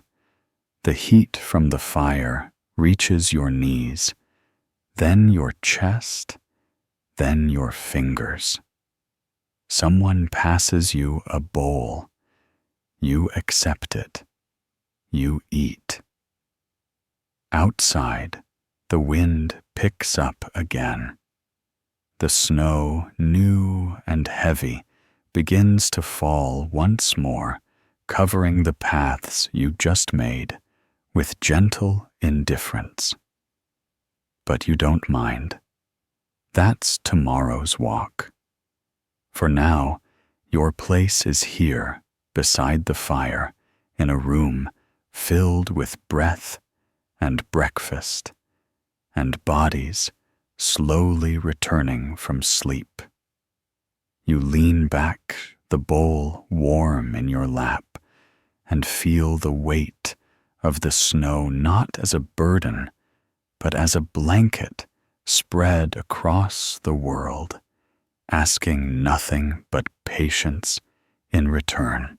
The bowl in your lap has long gone empty, its sides scraped clean with a piece of crusted bread and a quiet satisfaction that hums behind your ribs. The warmth of it lingers in your belly, slow and honest, like the kind of heat that doesn't announce itself, but simply stays. Around you, the longhouse has resumed its familiar daytime murmur. The dog, now fully alert, pads from person to person with practiced eyes, and a tail that wags only when something edible seems possible. A child tugs at the hem of someone's tunic and is answered with a slow nod and a hand resting briefly on their head. The baby is awake, eyes wide, limbs flailing in the unfocused enthusiasm of a creature just beginning to understand its own body. You watch these moments not with any urgency or obligation, but simply because they are happening near you, and it feels right to notice. Your hands still tingling from the cold rest near the fire, palm up, as if asking it to remember them. Slowly, sensation returns. You flex your fingers, one at a time, counting each joint like a familiar landmark after a long walk. Then you reach for your cloak again. It's still damp at the hem, but the shoulders have dried enough to be tolerable. There is more snow to consider. Outside, the paths you pressed earlier have already begun to fade, the falling flakes piling in gentle defiance against your morning's work. You know this isn't rudeness. Snow does not undo to spite. It simply continues. That's its nature. You step back out with your hood up and your shoulders hunched, boots already crusted white from where the melted edge of warmth met the sharpness of the air. The sled is ready. Now, the harness warmed near the hearth and softened just enough to bend without cracking.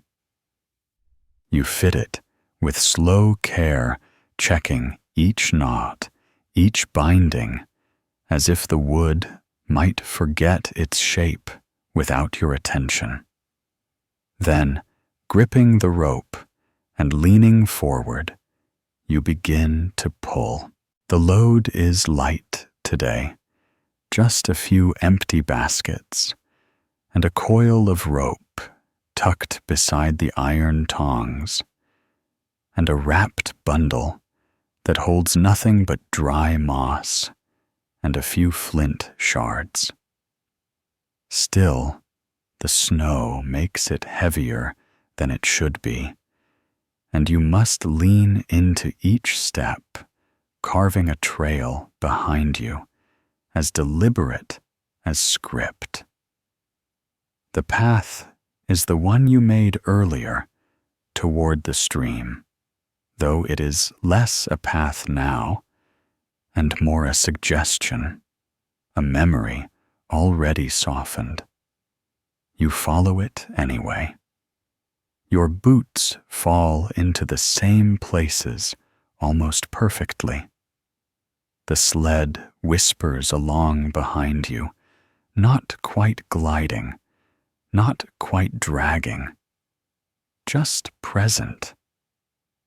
The wind has picked up, not cruelly, but enough to push the edges of your hood against your ears and sneak small handfuls of snow beneath your collar. You blink against it, eyes squinting at the world that now exists only in fragments. Fence post, snowdrift, the lean of a tree, all appearing and disappearing, like old friends spotted through fog. You reach the edge of the stream again, where the snow is deepest and the slope is most treacherous. The water still runs a thin ribbon of life beneath the crust of ice, gurgling softly, as though trying not to wake the woods. You kneel again, not to fetch water this time, but to inspect the trap you'd left the day before. It's buried now, but you know where it should be, between two flat stones just off the main trail where the tracks of small animals had been. You brush away snow, find the edge of the wood, and lift. It is empty, not sprung, not disturbed, just waiting. You reset it anyway, dusting fresh snow from its hinges and pressing it down with gloved fingers. There is no frustration in this. The trap does not owe you anything. Its silence is just as valuable as its catch. You stretch your back, and feel the stiffness settle again in your spine. Then you turn the sled gently, careful not to upset the baskets, and begin the slow climb back toward the clearing.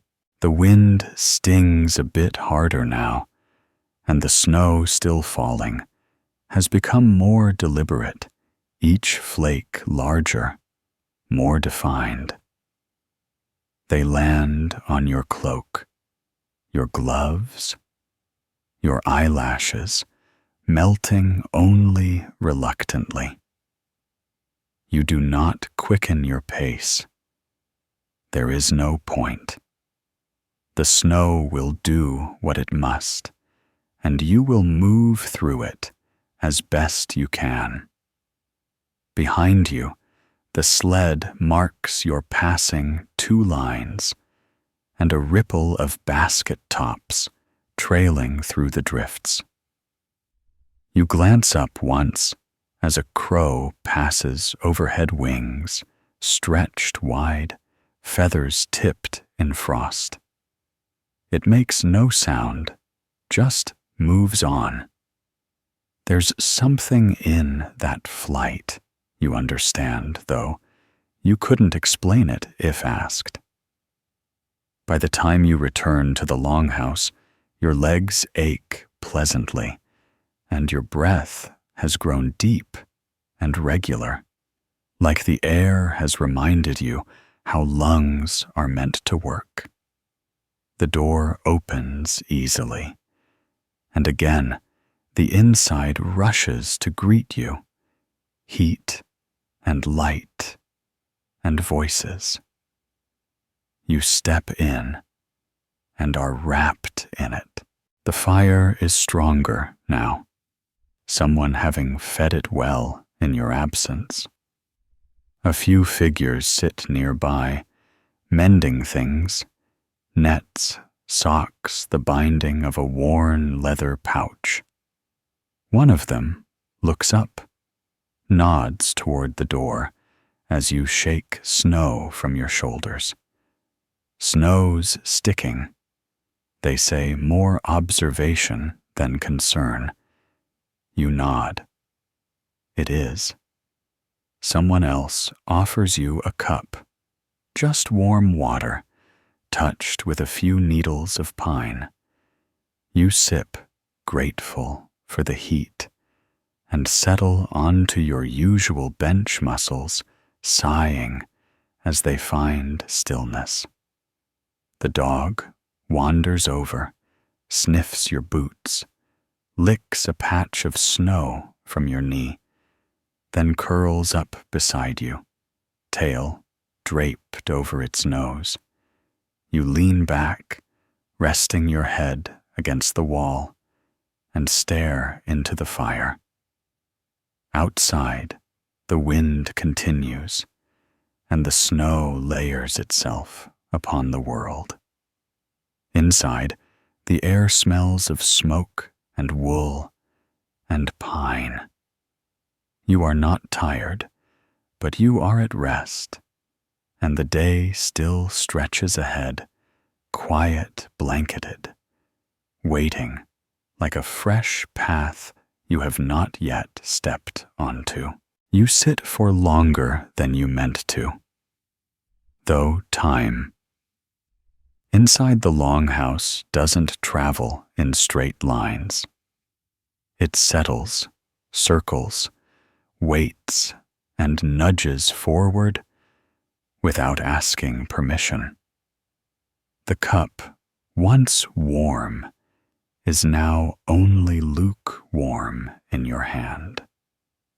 The dog beside you lets out a low sigh that ripples its sides, then shifts slightly, curling tighter, without waking. You do not move yet. There is work to be done, but the kind of work that will not scold you if you begin it later rather than now. Around you, the others go on with their own slow tasks, the pace of the day having been had not by urgency, but by the thickness of snow outside and the warmth inside. Someone is sorting dried beans by size and shape, as if it matters. Someone else has begun combing tangles from a ball of coarse yarn, the fibers pulled slowly over a wooden hook worn smooth with years. A spoon scrapes the inside of a pot. A child yawns like a small bear and attempts to wrestle another into a blanket cocoon, which fails and ends in muffled laughter and a brief scolding from the person spinning flax near the door. You finally stand your knees stiff, but not surprised. The cup is rinsed in the basin without fuss. You pull your cloak on again, still damp at the edges, but holding in enough warmth to make it tolerable. The door opens with the familiar groan of wood swollen from cold and use. The outside greets you with the same slow fall of snow as before. No faster, no softer, just consistent, like a story told by someone in no hurry to reach the end. You decide to check the barn, which is not a barn in the grand sense of the word, but a long, low structure with a roof that leaks in one corner and a door that sticks unless pulled upward first. It houses 2 cows, 3 goats, including the snoring one from earlier, and a stubborn hen that refuses to roost with the others. You trudge across the yard, the snow rising past your boots, now your legs moving in the rhythm of someone used to lifting just slightly higher with each step than what feels natural. The snow clings to the hem of your cloak, to your mittens, to the very edges of your breath. Inside the barn, The animals blink at you with the sort of mild judgment only animals seem to manage. One of the cows shifts in its stall hooves, crunching on old straw. You walk the row, checking the troughs, breaking the ice in the water basin, with the back of your knife scattering a bit more hay. The goats are as always unimpressed with your presence. One tries to chew your sleeve out of habit. You pull away without offense. The hen perched atop a beam. It was explicitly not meant to find watches you like a goddess of mild chaos. You consider shooing her down, but decide she has probably earned the spot. Besides, it's warmer up there. The air smells of animals and hay and the kind of damp that settles into wood after long winters. You breathe through your nose, find no offense in the scent. This is what survival smells like. You pat one of the cows on the side, more out of courtesy than affection, and step back out into the snow. The path you made coming here is already softened, but you follow it anyway. Your legs are heavier now, your feet aware of the weight they must lift again and again. The longhouse looks much the same as it did before. Steady patient a shape in the white. Inside, you find the heat has grown more generous. The fire, now fed with thicker logs, casts a firmer glow across the floor, warming not just your hands and face, but the wooden bowls stacked neatly near the hearth. Someone is boiling root vegetables. The smell is unglamorous, but comforting. You remove your cloak and hang it near the wall, shaking out the snow with practiced movements. The dog greets you again this time with a tail wag and a soft woof that suggests both recognition and the faint hope of a treat. You offer none, but scratch its ear instead. It accepts this with noble resignation. The midday light outside barely qualifies as daylight, but inside it's enough. You settle onto a stool near the side window, where a sliver of gray light sneaks through the hide covering. It turns everything. It touches slightly blue, including your fingers. You pull a small carving knife from the pouch on your belt and a piece of soft pine from the bundle near the fire. The wood is pale and forgiving. Your hands, though cold at first, soon find their rhythm blade slicing gently, turning block into shape with long, slow strokes. You're not carving anything in particular, just letting the shape come as it wants to. Perhaps it will be a spoon, perhaps a bird, perhaps just another smooth thing to carry in a pocket and thumb during long walks. Someone beside you is weaving cord from scraps of old wool, twisting the strands with a concentration usually reserved for surgery or lies. Another sets out a shallow board and begins arranging stones, some game of counting, or chance that no one seems to win, but everyone enjoys. You hear someone mention a story half of one, the beginning, or maybe the end, but no one finishes it. The tale floats unfinished in the room, like steam from the cooking pot, part of the background, unhurried and unclaimed. You run your fingers along the carved edge of your pine shape. It's beginning to look like a handle now, or maybe a tail.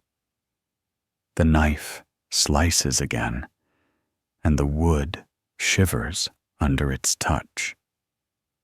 Outside, the snow begins to change, not stopping, but softening the flakes, now finer, more delicate. Someone notices, opens the door just long enough to glance skyward, then closes it again, without comment. You know the sound of that snow. It means night will come with less warning. It means the world is curling inward. You finish another line of carving, blow the shavings into a neat pile, and set the wood aside. It will wait for you. Everything does in this season. The longhouse grows quieter again, not out of fatigue, but because stillness is something everyone here has learned to respect. You feel it in your shoulders, the slope of your neck, the heaviness in your arms. The afternoon has unspooled itself each moment, falling beside the last like flakes onto the yard.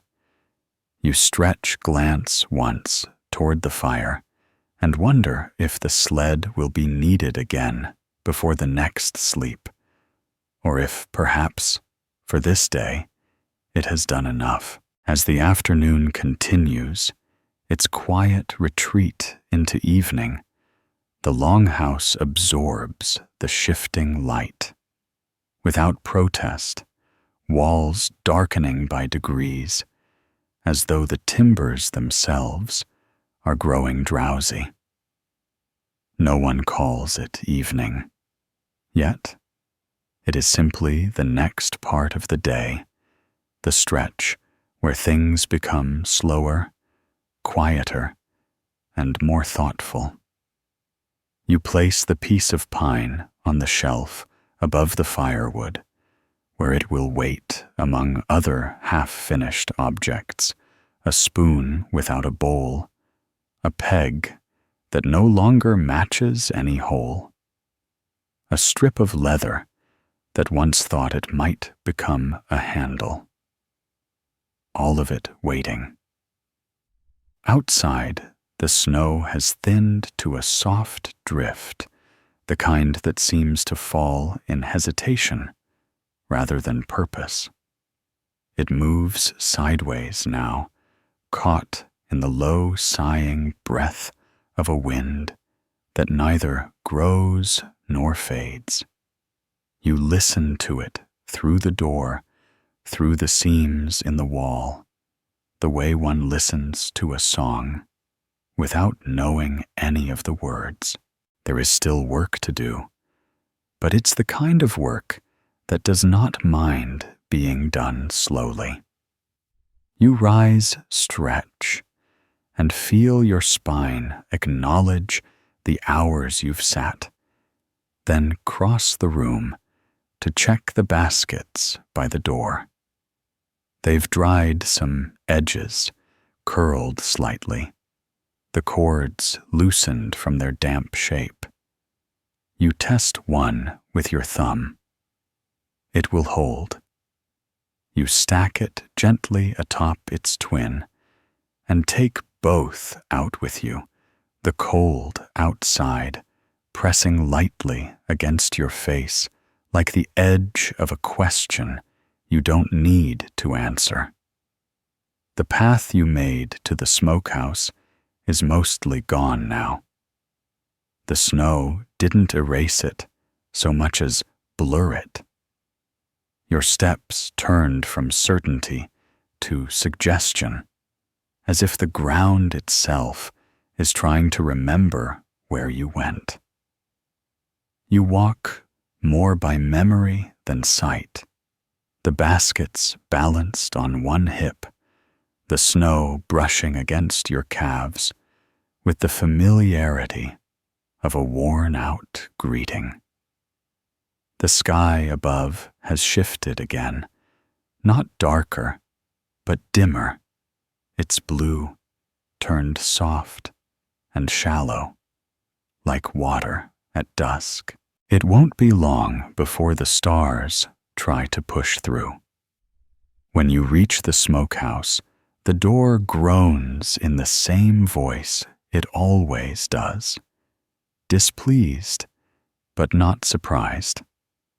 Inside, the air is warmer, still perfumed with the heavy, almost sour scent of curing meat and damp wood. You set the baskets down and check the racks. The fish has dried well edges, curled and tough, like old parchment. You turn one carefully, then another. A slab of venison has begun to stiffen at the edges. It won't be ready yet, but you nod to it, as if to say, soon, and it seems to agree. You linger for a while, not because you must, but because it is warmer here, and the weight of silence feels different than the one at home, thicker with more age behind it. The beams are darker from years of smoke, and you wonder how long it would take to stain your own skin the same way. You tap the edge of a barrel with your knuckle and listen to the echo. Full. Someone had refilled it recently. Maybe you, maybe not. It doesn't matter. You gather what you need. Some cured fish, a few slabs of root vegetable wrapped in cloth, and place them in one basket, leaving the other empty to carry snow for cooling the hearth basin. The walk back is slower, not for any reason other than the day itself has slowed. Each step presses deeper into the snow, and the wind, which still whispers without urgency, has begun threading its fingers into your sleeves again. The longhouse glows faintly ahead, firelight bleeding out through the tiny gap above the door and the seams along the shutters. You step back inside and are greeted by the familiar warmth, now heavier with the scent of evening broth and drying herbs. Someone has added juniper to the fire, and its sharpness lifts faintly above the usual smoke. You hand off the food without needing to say a word, the basket emptied and returned to its hook with a soft clack of woven wood.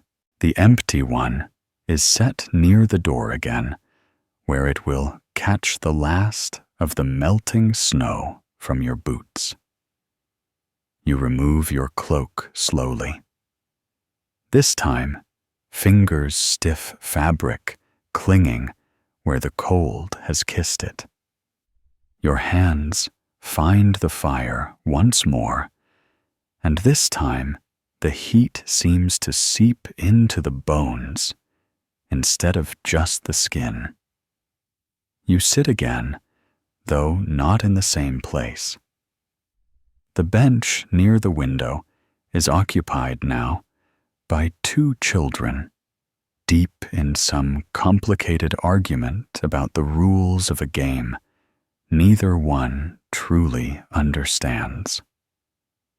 You smile to yourself and take the stool near the hearth, letting the warmth rise into your legs like a tide. The pot over the fire has begun to bubble, not frantically, but with the steady sound of food becoming something more than ingredients. A ladle rests against its rim handle, polished smooth by many hands and many winters. The dog sleeps again this time, belly down, and snoring lightly, while the goat back inside, for reasons no one quite remembers, eyes the fire with open suspicion. Someone comments that it will probably chew something important if left unattended. Someone else says that nothing important stays unchewed for long. There is laughter, soft, polite, tired, but warm all the same. You watch the steam rise from the pot and disappear into the rafters where the herbs hang and sway slightly in the draught.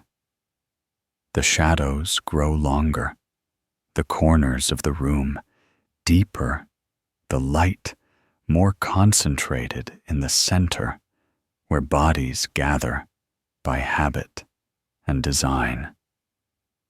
You feel the day settling into its bones now, the way the longhouse creaks a little more with each breath of wind, the way the fire's crackle begins to slow, the way voices drop into that particular cadence meant not to wake sleepers. The meal is served in ladled portions, each bowl filled with care rather than ceremony. You accept yours nodding once and take the first spoonful slowly. It is earthy thick and just this side of too hot. You don't mind. You blow across it and eat, pausing between bites to watch the flame. There is no need to speak. There is no need to do anything else just yet. Outside, the snow has nearly stopped. The wind has stilled. The night, though not yet fully arrived, leans against the walls like an old friend come to rest for a while. The broth is no longer too hot. It has cooled just enough to be sipped without caution. Though you still hold the bowl in both hands, palms wrapped around its curved sides, like it might whisper something if you're patient. The warmth seeps into your fingers, then up your wrists, spreading through your arms, like the slow onset of comfort that doesn't ask permission. Around you, others do the same, some hunched close to their bowls, elbows resting on knees. Others more upright, chewing thoughtfully, each caught in their own rhythm of hunger and warmth. The fire continues, its steady burn fed not long ago with thick logs that now pulse with orange light and the occasional soft crack of surrender. Shadows climb the walls.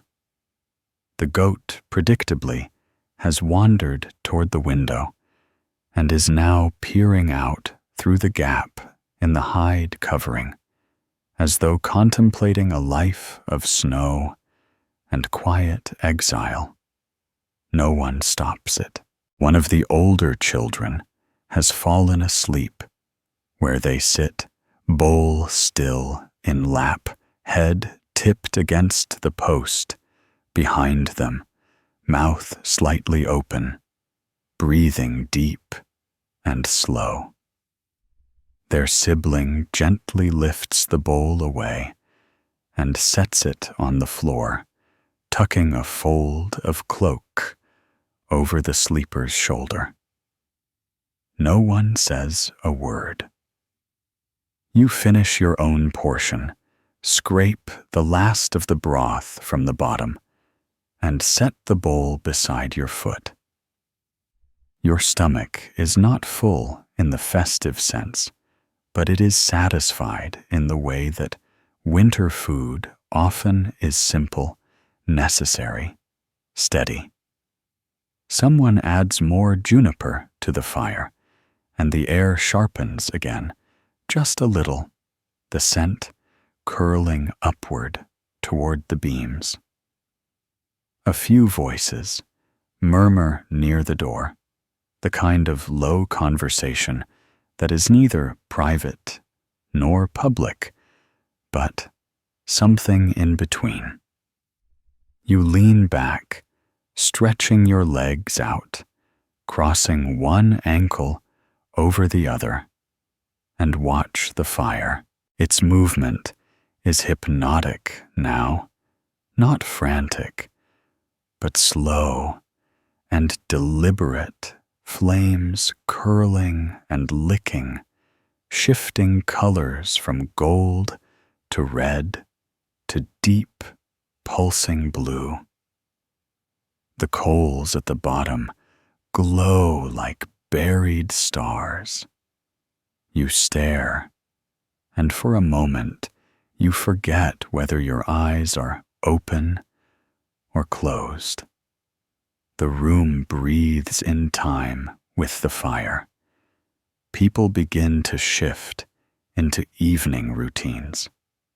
Bowls are stacked, cloaks shaken out and hung. Someone tosses the day's wood shavings into the hearth, and they burst briefly into flame, snapping like impatient mice before vanishing into smoke. Blankets are unfurled. A roll of sheepskin is spread across one of the benches with a certain practiced flair. The goat, having tired of its vigil, returns to its corner and collapses with a deep, groaning exhale, as if deeply offended by gravity. You roll your shoulders, loosening the knots that arrived during the day's labor, and begin pulling your blanket from the hook behind you. The wool is thick and scratchy, still smelling faintly of whatever plant was used to dye it last spring. You don't mind.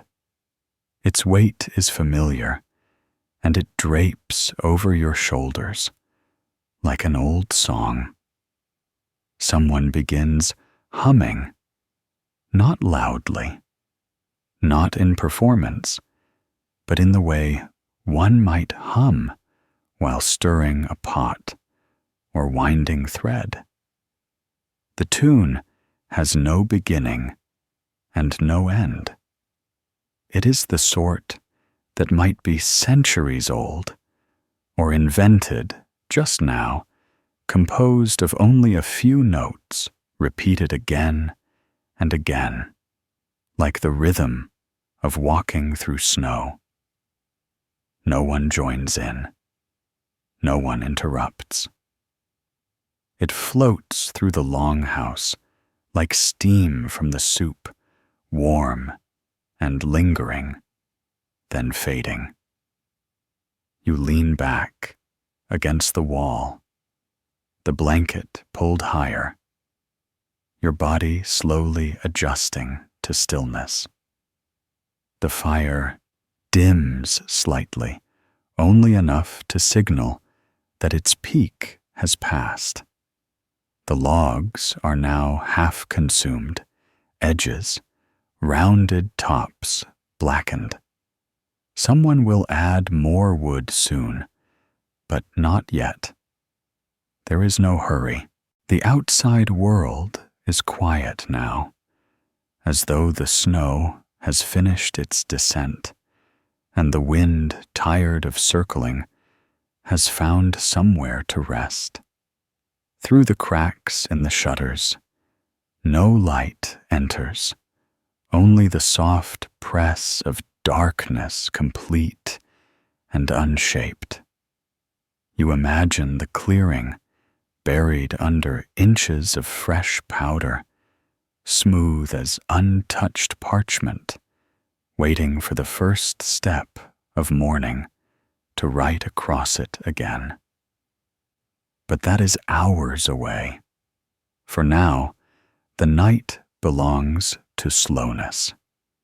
The heat from the fire finds your knees, then your feet, then moves upward in thin, invisible threads.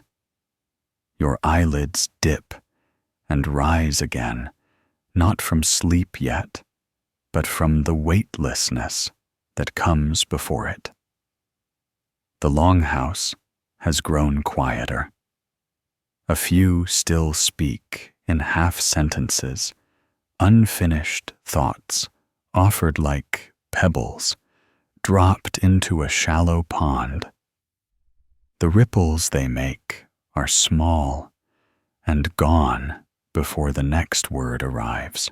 Someone pokes at the fire with a stick, shifting a log that groans and slides, revealing a pocket of bright coals beneath.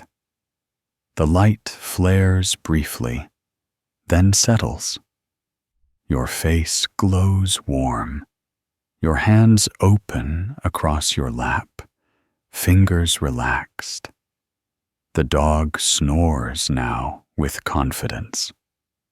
The child who had dozed off earlier is curled fully on their side, a pillow made of another's folded cloak beneath their cheek. The goat grumbles once, then stops. Outside, the moon rises behind clouds you cannot see, but you feel it anyway. A subtle change in pressure, a brightness that does not reach your eyes, but touches the top of your mind. You pull the blanket tighter, shift your weight slightly, and feel your body begin to loosen, to fold inward, like a well-worn book being gently closed. The voices stop. The fire settles again. The hush becomes whole, and you, eyes half-lidded. Body, draped in warmth and wool, begin to drift not yet into sleep, but into the stillness that always comes before it. The long, quiet breath the night takes before second sleep returns. You are not dreaming, but you are not fully present either, resting in that rare and peculiar state where the mind floats without direction and the body ceases to report its complaints. You feel the longhouse more than you see it, the gentle creaks of the timbers, the almost imperceptible rustle of a blanket shifting the low and steady rhythm of communal breath filling the space like tidewater in a sheltered cove. No one speaks. Even the fire, though still glowing, crackles now and then, only out of habit, like a musician playing the last notes of a lullaby for an audience already asleep. You hear the sound of wood shifting deep in the walls, the slow cooling of logs that have known both axe and flame. Somewhere outside, an owl calls low and hollow, as if asking a question no one is awake to answer. Inside your eyes flutter open, once then close again, not from effort, but simply because there is nothing they need to do. The goat grunts, the dog's paw twitches, the baby wrapped tightly and resting on its back makes a sound halfway between a sigh and a yawn, then quiets again. You lie still, not from fatigue now, but from a kind of reverence, knowing that movement would break the spell this hour has cast over the room. Around you, the others lie in quiet clusters, each shaped by the rise and fall of their breath and the soft shifts of limbs finding rest. The blankets are a patchwork of furs and woven wool, some more threadbare than others, but all carrying the same scent of fires, past and sleep hard-earned. You listen. You do nothing but listen. The silence here is not empty. It is full of small things, the warmth of skin beneath, layers, the weight of another, nearby the absence of wind, the presence of the moon behind the clouds. You begin to feel your thoughts again, not as sharp ideas or urgent memories, but as slow ripples moving outward. A fragment of a song, maybe hummed earlier, loops gently at the edge of your awareness. You remember a tree, its trunk twisted, the bark flaking off like old paint, and wonder distantly whether it still stands after the last storm. You imagine the sled dry now, leaning near the shed, with a dusting of snow forming a cap along its edge, like frosting on a loaf. You think of the spoon you almost carved today, and how the wood had felt in your hands, light and stubborn, with just enough give to remind you it once belonged to something living. These thoughts pass through you like birds crossing a gray sky. They are there, and then they are gone. The room exhales. Someone shifts and murmurs something unintelligible in their sleep, a strand of dream slipping loose from their lips. No one answers. You lie on your side now, one arm beneath your head, the other curled to your chest, hands loosely folded, as though protecting nothing in particular. Your feet press gently against the edge of a bench, cold toes seeking the last warmth left in the wood. The fire offers its final show of sparks before settling fully into coals, red and quiet. There is no need to tend it now. It will keep enough heat through the night, and more can be added in the blue stretch of dawn. A ladle rests in the cooking pot, now empty. Its handle points toward the door, the kind of direction that means nothing, but seems intentional. You close your eyes again, but remain just at the surface, as though watching the inside of your eyelids for changes in the weather. The longhouse seems to expand and contract with each collective breath, a living thing stitched together by stories and snow and the patient repetition of daily life. You picture the roof from above snow piled deep and soft, the world around it quiet, the forest edge still, each tree bowed under the weight of winter. Beyond the tree line, the land rolls into distance, hills hidden beneath drifts, paths forgotten until spring remembers them. Somewhere, a flock moves lightly over the crust of snow, its presence known only by the faintest trail of paw prints behind it. But all that is outside. You are here. You are inside. Your body, wrapped and curled, has become part of the longhouse itself. Another shape among shapes. Another warmth among warmths.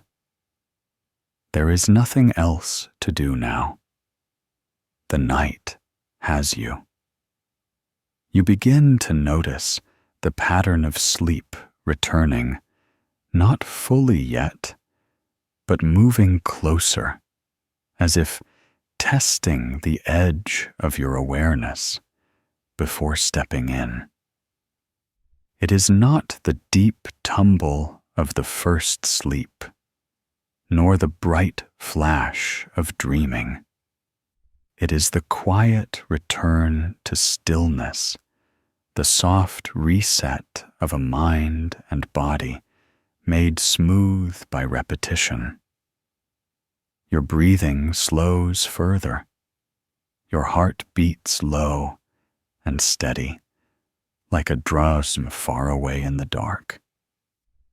Your ears stop trying to listen, and your skin stops noticing the cold.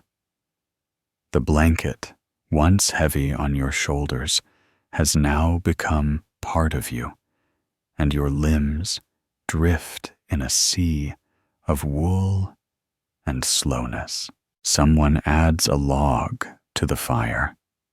You hear the scrape, the lift, the thud, and then the new flicker of flame.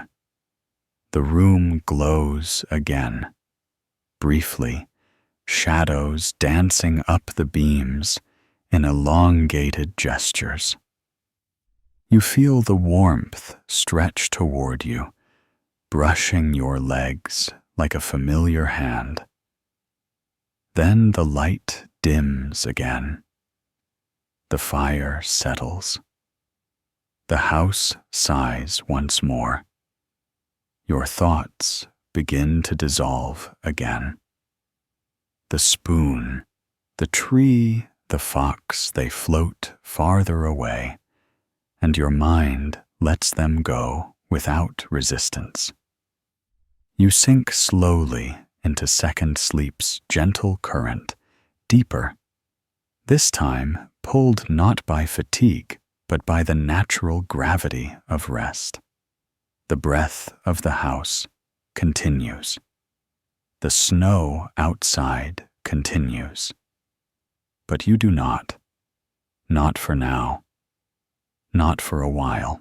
You do not remember the moment you crossed the line, only that the room once full of soft movement and muted firelight has grown far away, as though submerged beneath a still, deep pond.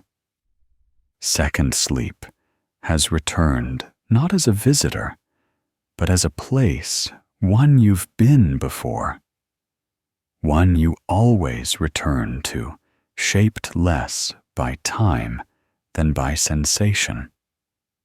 Here thought is no longer made of words, but of impressions, the weight of a blanket that becomes the earth itself, the faint warmth at your feet that feels like spring. Remembered the sensation of floating in a space where gravity is polite but optional. The body lies still in the longhouse, breathing slow and regular, but the self wanders without purpose or plan, as if strolling through rooms with no walls, each one filled with echoes of things you forgot to miss. There is no narrative here, no linear dream to follow. Instead, moments drift by like leaves on a slow stream. You see the sled again, though it now rests not on snow, but on a hill of moss, green and soft, under a sky that shifts color like breath. You sit on it, without question, the rope trailing behind, and the hill declines, not sharply, but gradually, as if it understands your need for calm. You slide without urgency, without thrill, only the quiet delight of motion that asks nothing from you. In another ripple of sleep, you are inside a room shaped like the longhouse, but longer and filled with people who have your hands, your eyes, but no names. They nod when you pass familiar, but not demanding, and you nod back, not needing to remember why. The fire in this room burns blue, and you feel no need to be surprised. It gives off a hum rather than a crackle, and the shadows it casts dance very slowly, almost thoughtfully, as if aware they are being observed. You move again, or perhaps the dream moves around you, and now you are walking through snow, but the snow makes no sound underfoot. The trees, those tall, dark shapes you know from the edge of the clearing, rise in quiet agreement around you. One of them leans down, not bending exactly, but simply appearing closer than before. And you feel it, regard you with the ancient calm of something that has witnessed thousands of winters and come to no conclusions. You nod to it, and it nods back, and you pass without words. The air smells of wood smoke and pine sap, and something sweet you can't name. Your hands are warm. Your feet are bare, but not cold. You pass a stream that runs uphill, and again you accept it. Here, nothing insists on logic, only on softness. Even time, that usual tyrant, seems to have settled into a nap of its own. Back in the longhouse, though such concepts are more sensed than seen, now your body turns slightly, a minor shift as a dream ripple passes, and someone in the room coughs. Once, not enough to wake, only enough to join the rhythm of the night. The fire, though, low still breathes. The coals glow faintly. The room is a bowl of quiet, and you are curled at the center. In your dream, a door appears not to exit, but simply to lean against. You do. It feels like an old tree or a friend's shoulder, or a wall you built long ago with your own hands. Beyond it, you sense warmth and the distant laughter of someone who always arrives just after you leave. You don't knock. You just stand listening, feeling the grain of the wood against your back. Somewhere nearby, in the sleep world, or the real one, a lullaby begins. It's not sung aloud, but you hear it just the same. Its melody is familiar, simple, slow, a tune built from 3 notes, and the memory of safe hands. It wraps around your thoughts, not pulling you deeper, but keeping you gently where you are. The dream shifts again. Now you are standing in the longhouse, though no one else is there, and the fire is new, just built all sharp light and dry heat. Every bowl sits in place. Every cloak is folded. The dog sleeps beside the hearth, but it is smaller now, almost a puppy, its breath quick and light. You feel no need to speak or to move. You are a ghost in your own home, not frightening, just observing, like mist watching the morning rise. The scene fades without ending. There is no jolt, no fall, only the soft unraveling of one vision into another.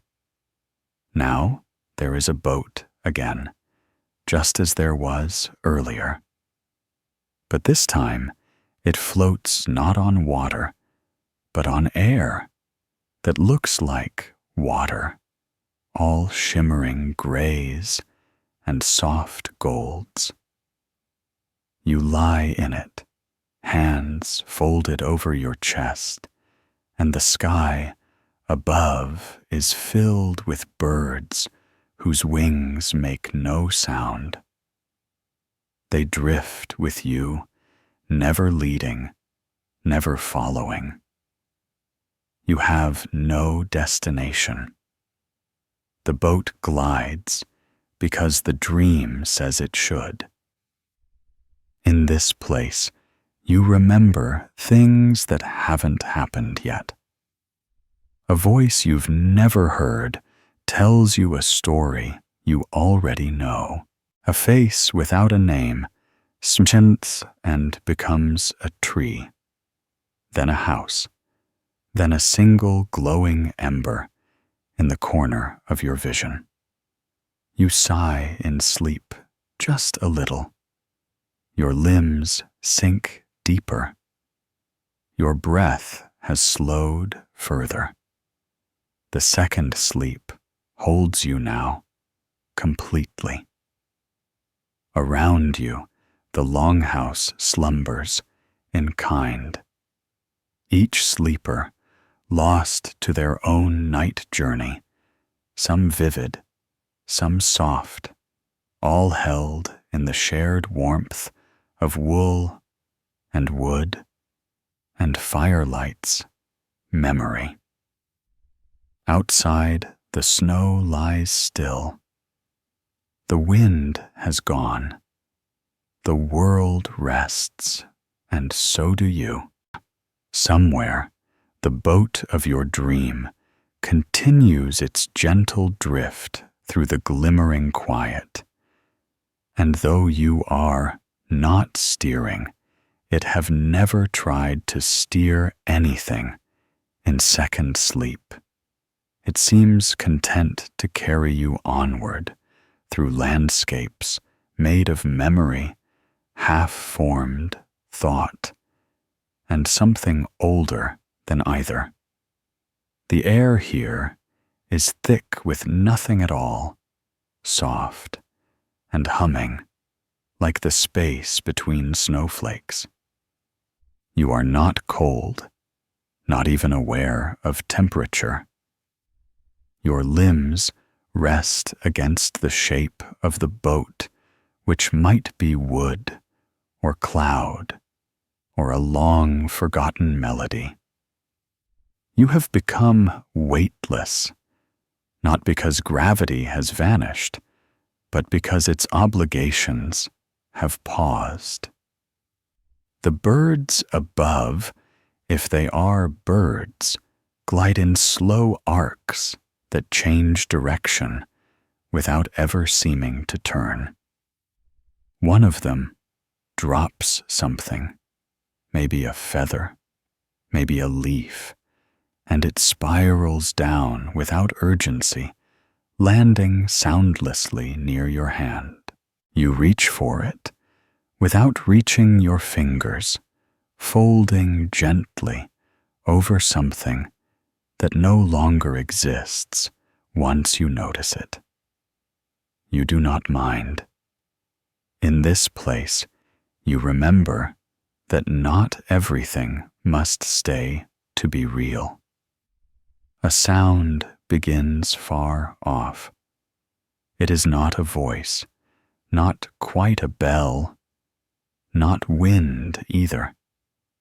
It is a thread of something like music, made of intervals rather than notes, and it rises with a patient certainty. The boat continues to glide.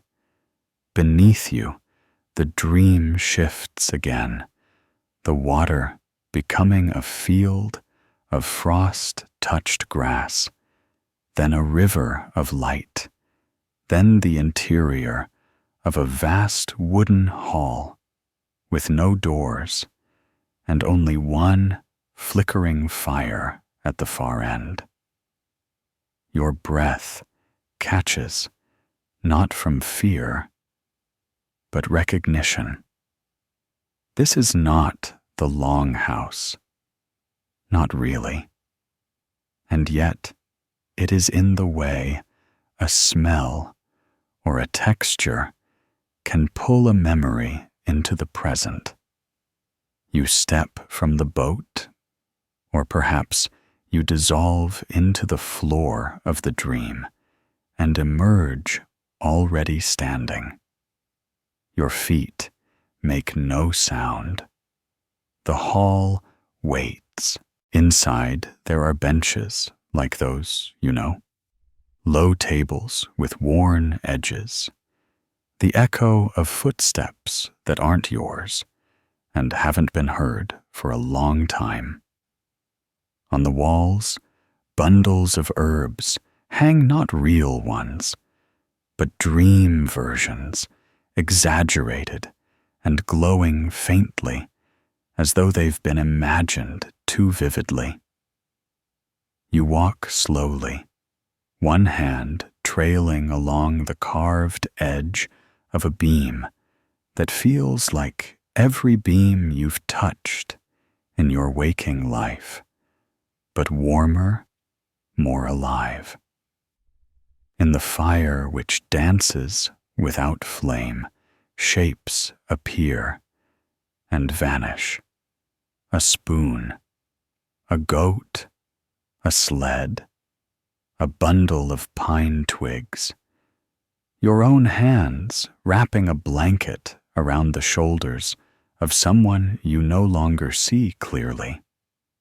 The fire tells stories, but you cannot hear them, only feel the cadence as it moves through you, like a second heartbeat. You sit on a bench that welcomes your weight, like it has missed you, and for a while, you simply breathe. Then a sound from beyond the dream begins to tug at the edges, not harsh, not sudden, just the soft friction of the world, beginning to resume its slow spin. The longhouse, once distant, begins to reassert its presence. The floor beneath you steadies. The scent of the real fire, diminished but not dead, finds your nose. Someone shifts near you. A small exhale, a creak of wood. You are still asleep, but your senses are laying out their tools in preparation. The dream does not end. It simply fades to the background, like music heard from another room. You remain still, reluctant, balanced perfectly in the liminal hush where dream and body overlap. A memory, or perhaps a message from yourself to yourself, passes briefly through your chest, the feel of snow pressed into the gap of your boot, the weight of a full basket across your shoulders, the precise way steam curls upward from a cup held close. You do not try to hold these things. They pass through like migrating birds, each carrying part of who you are back toward the waking world. In the dream hall, the fire dims. You nod to it, as one would to a friend seen across a distance. Then everything becomes soft again. Your breath in the longhouse deepens. The wool of your blanket brushes your cheek. The goat shifts and lets out a tiny grunt. The dog sighs. The house creaks in its sleep.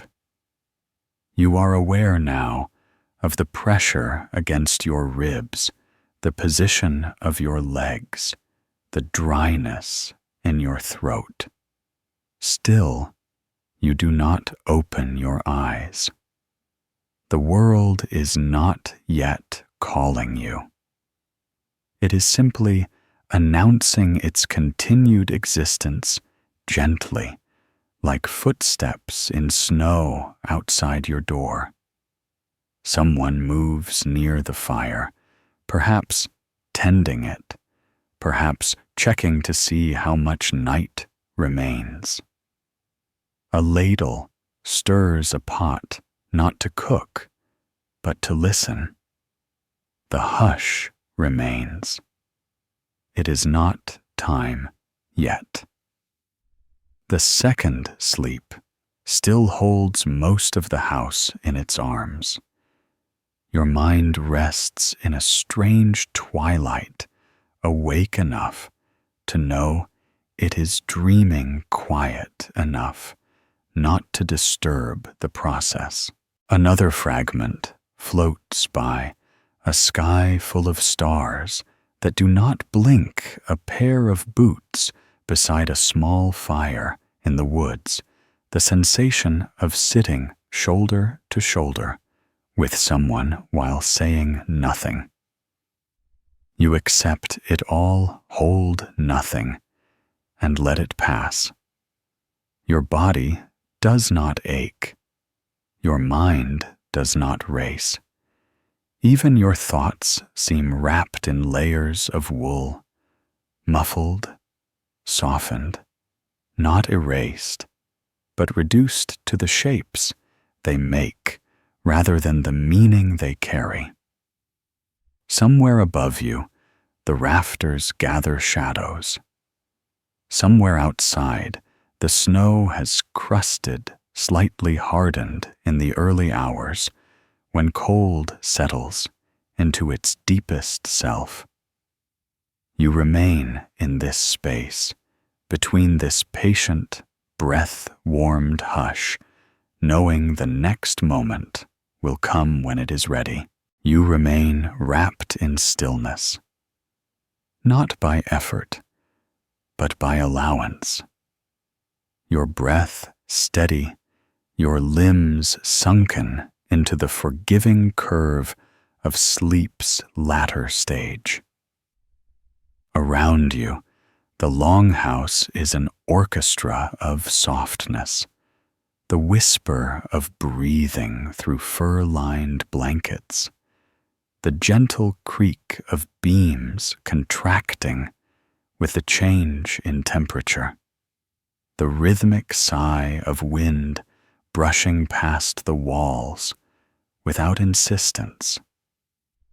You have not yet stirred, not in any purposeful way, but your mind has begun to trace the outlines of the room again.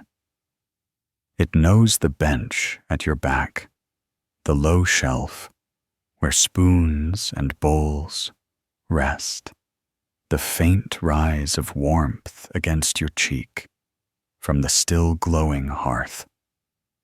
You hear a foot shuffle, slow and unbothered, followed by the click of a tongue, a sound someone makes when coaxing a log to shift just so. Then the fire stirs, two embers blinking back to life beneath new wood.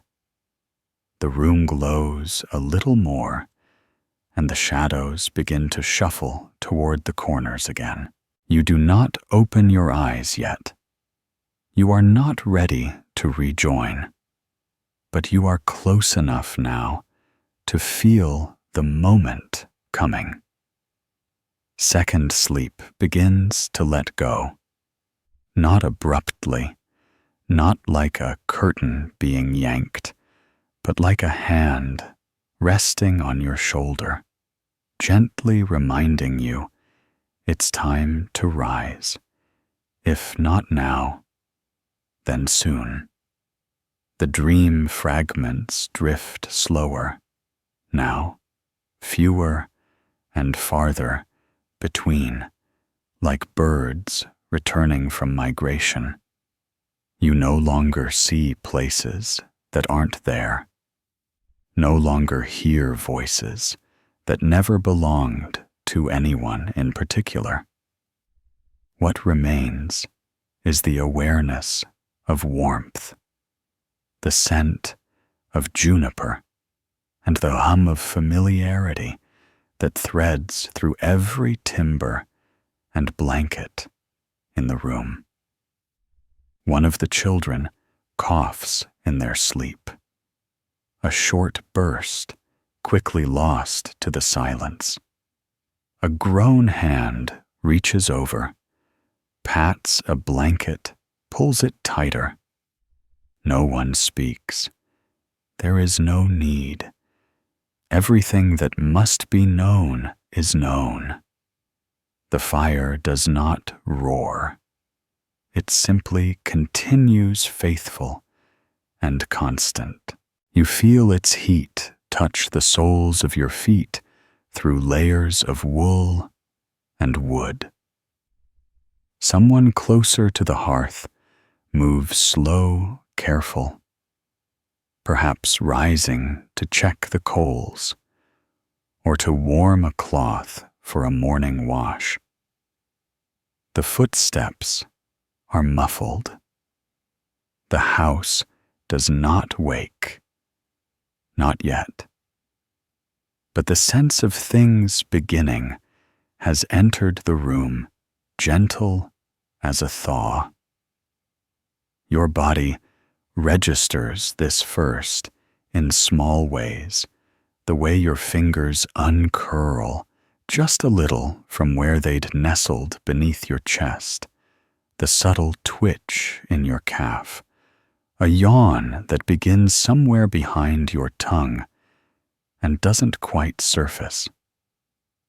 You stretch, but only inwardly, your limbs remembering what motion feels like without committing to it.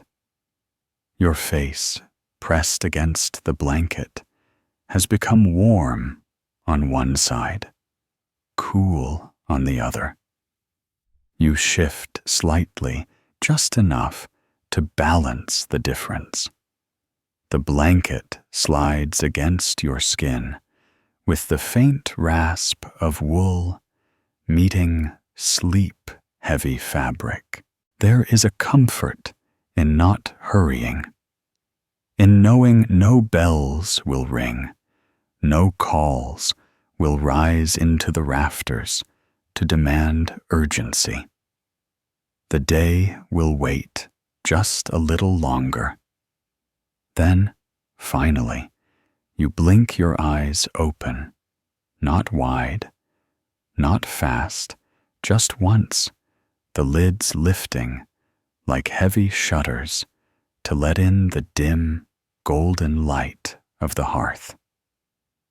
What you see is the underside of the beam. You always see first, dark and smooth with age, its grain running like river currents frozen in wood. Beneath it, the fire flickers modest and purposeful, casting a warm glow that does not disturb the room so much as cradle it. A few figures have stirred one, sitting cross-legged near the hearth feeding the flame. Another, wrapped in layers, cradling a wooden cup in both hands, still deciding whether to drink or doze again. You stay still a moment longer, your eyes half-lidded, watching the dance of light and shadow on the far wall.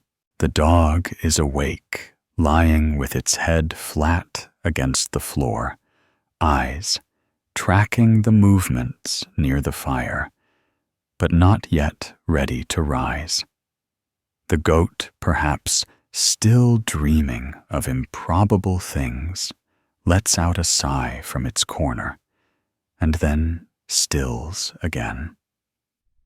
The smell of smoke and old wool is sharper now, more specific, laced with a hint of something, perhaps dried herbs, or yesterday's broth rewarming. It is not yet breakfast, but it is no longer night. You sit up slowly, the blanket sliding down your shoulders in a practiced slouch. Your joints greet you with familiar stiffness, not pain, not complaint, just the honest memory of work and rest.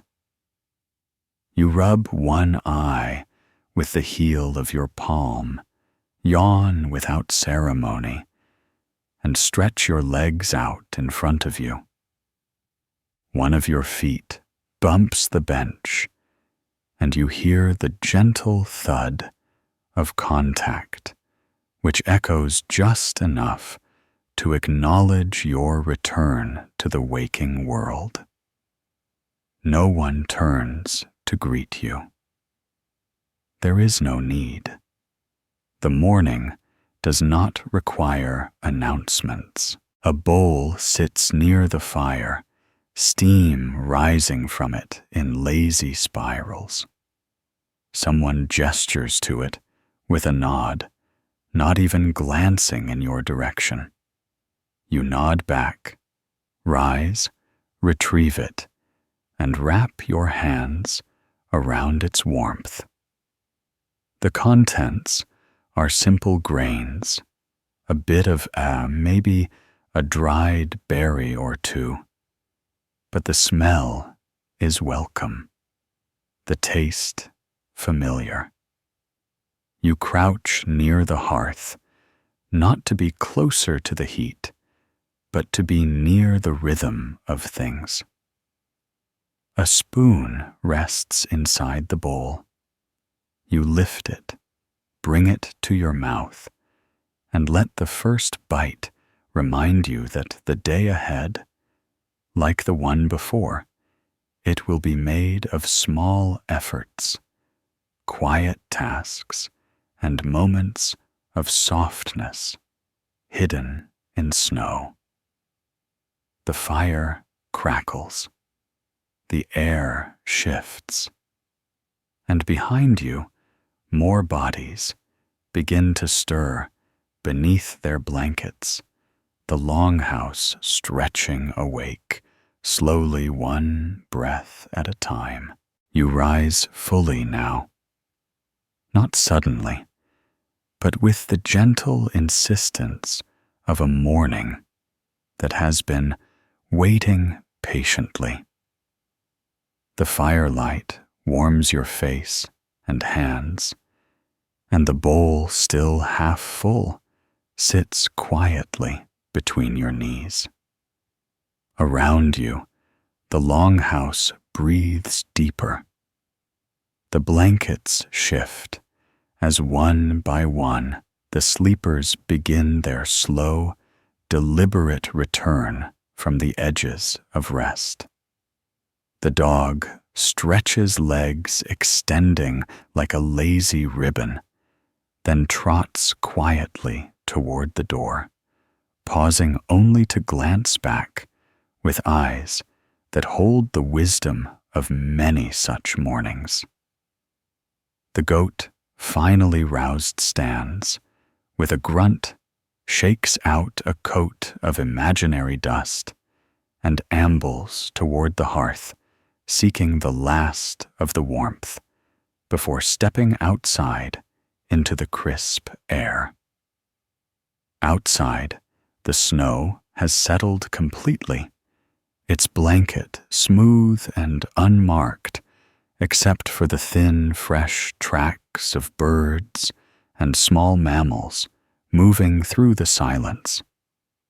The sky is pale and steady, a washed canvas waiting for the sun to return its colors.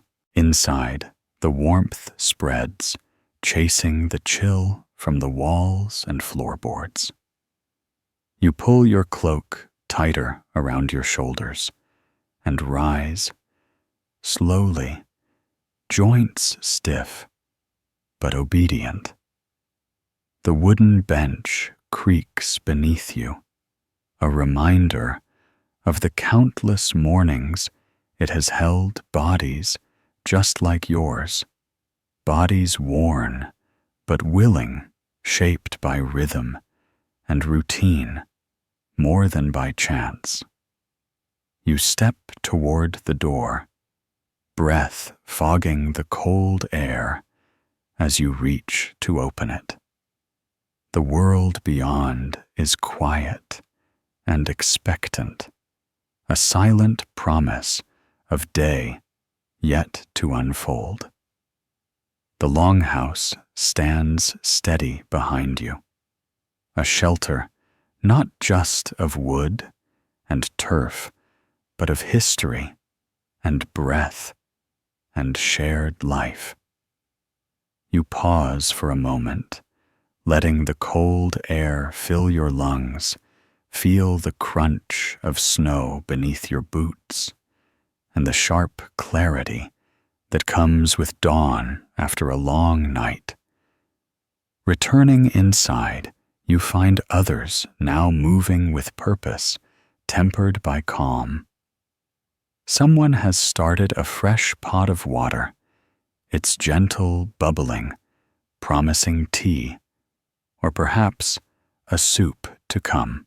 The scent of drying herbs, juniper, thyme, perhaps some stubborn mint, mingles with the ever-present smoke, creating a heady, grounding perfume.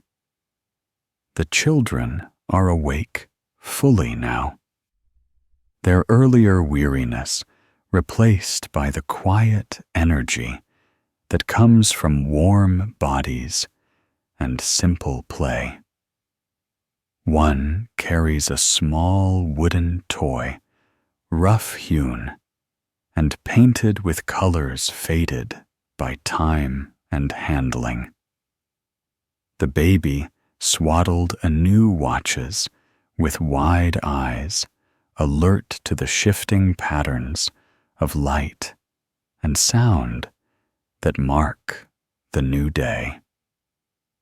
You join the others at the hearth, the warmth wrapping around you like an old friend's embrace. The bowls are filled again, the food modest but nourishing oats, roots dried fish softened in broth. There is no rush, no clatter of plates or shouted commands. Instead, there is a gentle flow, a soft conversation carried in shared looks and half-smiles, and the quiet stirring of bodies waking fully from rest. Outside, the light grows stronger, filtering through the small windows and lifting the shadows that had gathered like old memories in the corners.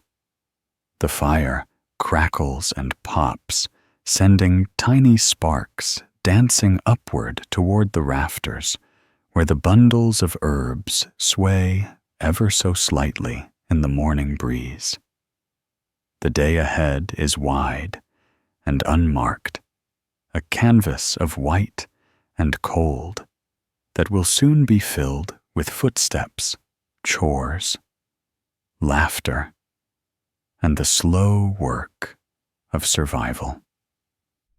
You think of the sled resting under its thin layer of snow, the traps yet to be checked, the fences still waiting for mending. But for now, all that can wait. Now is the moment to breathe, to share warmth, to find comfort in the rhythm of small things done well, and the presence of others who share this patch of earth and sky with you. As you lift your bowl again, you feel the steady beat of the longhouse in your bones, the same pulse that carried you through first sleep, through the quiet watchfulness of the night, through the deep, drifting second sleep. It is a rhythm older than memory, held in the weight of blankets and the crackle of fire in the softness of wool and the scent of smoke and herbs. You take a slow sip, savoring the warmth, the taste, the moment. And as the morning unfolds fully now, with the snow outside sparkling in the growing light, you realize that this is not just the start of another day. It is the continuation of a cycle of rest and work, of darkness and light, of stillness and motion that has been lived countless times before and will be lived countless times again. It is quiet. It is steady. It is enough. So you settle back by the fire, letting the warmth soak in, letting your eyes close just a little, if only for a moment longer, before the world calls you back to the day. Because here in this place, refuged from cold and time, there is a peace that lingers in the spaces between waking and sleeping, in the slow rhythms of life shaped by nature and need. And in that peace, you find the best kind of rest, steady, true, and waiting patiently for whatever comes next.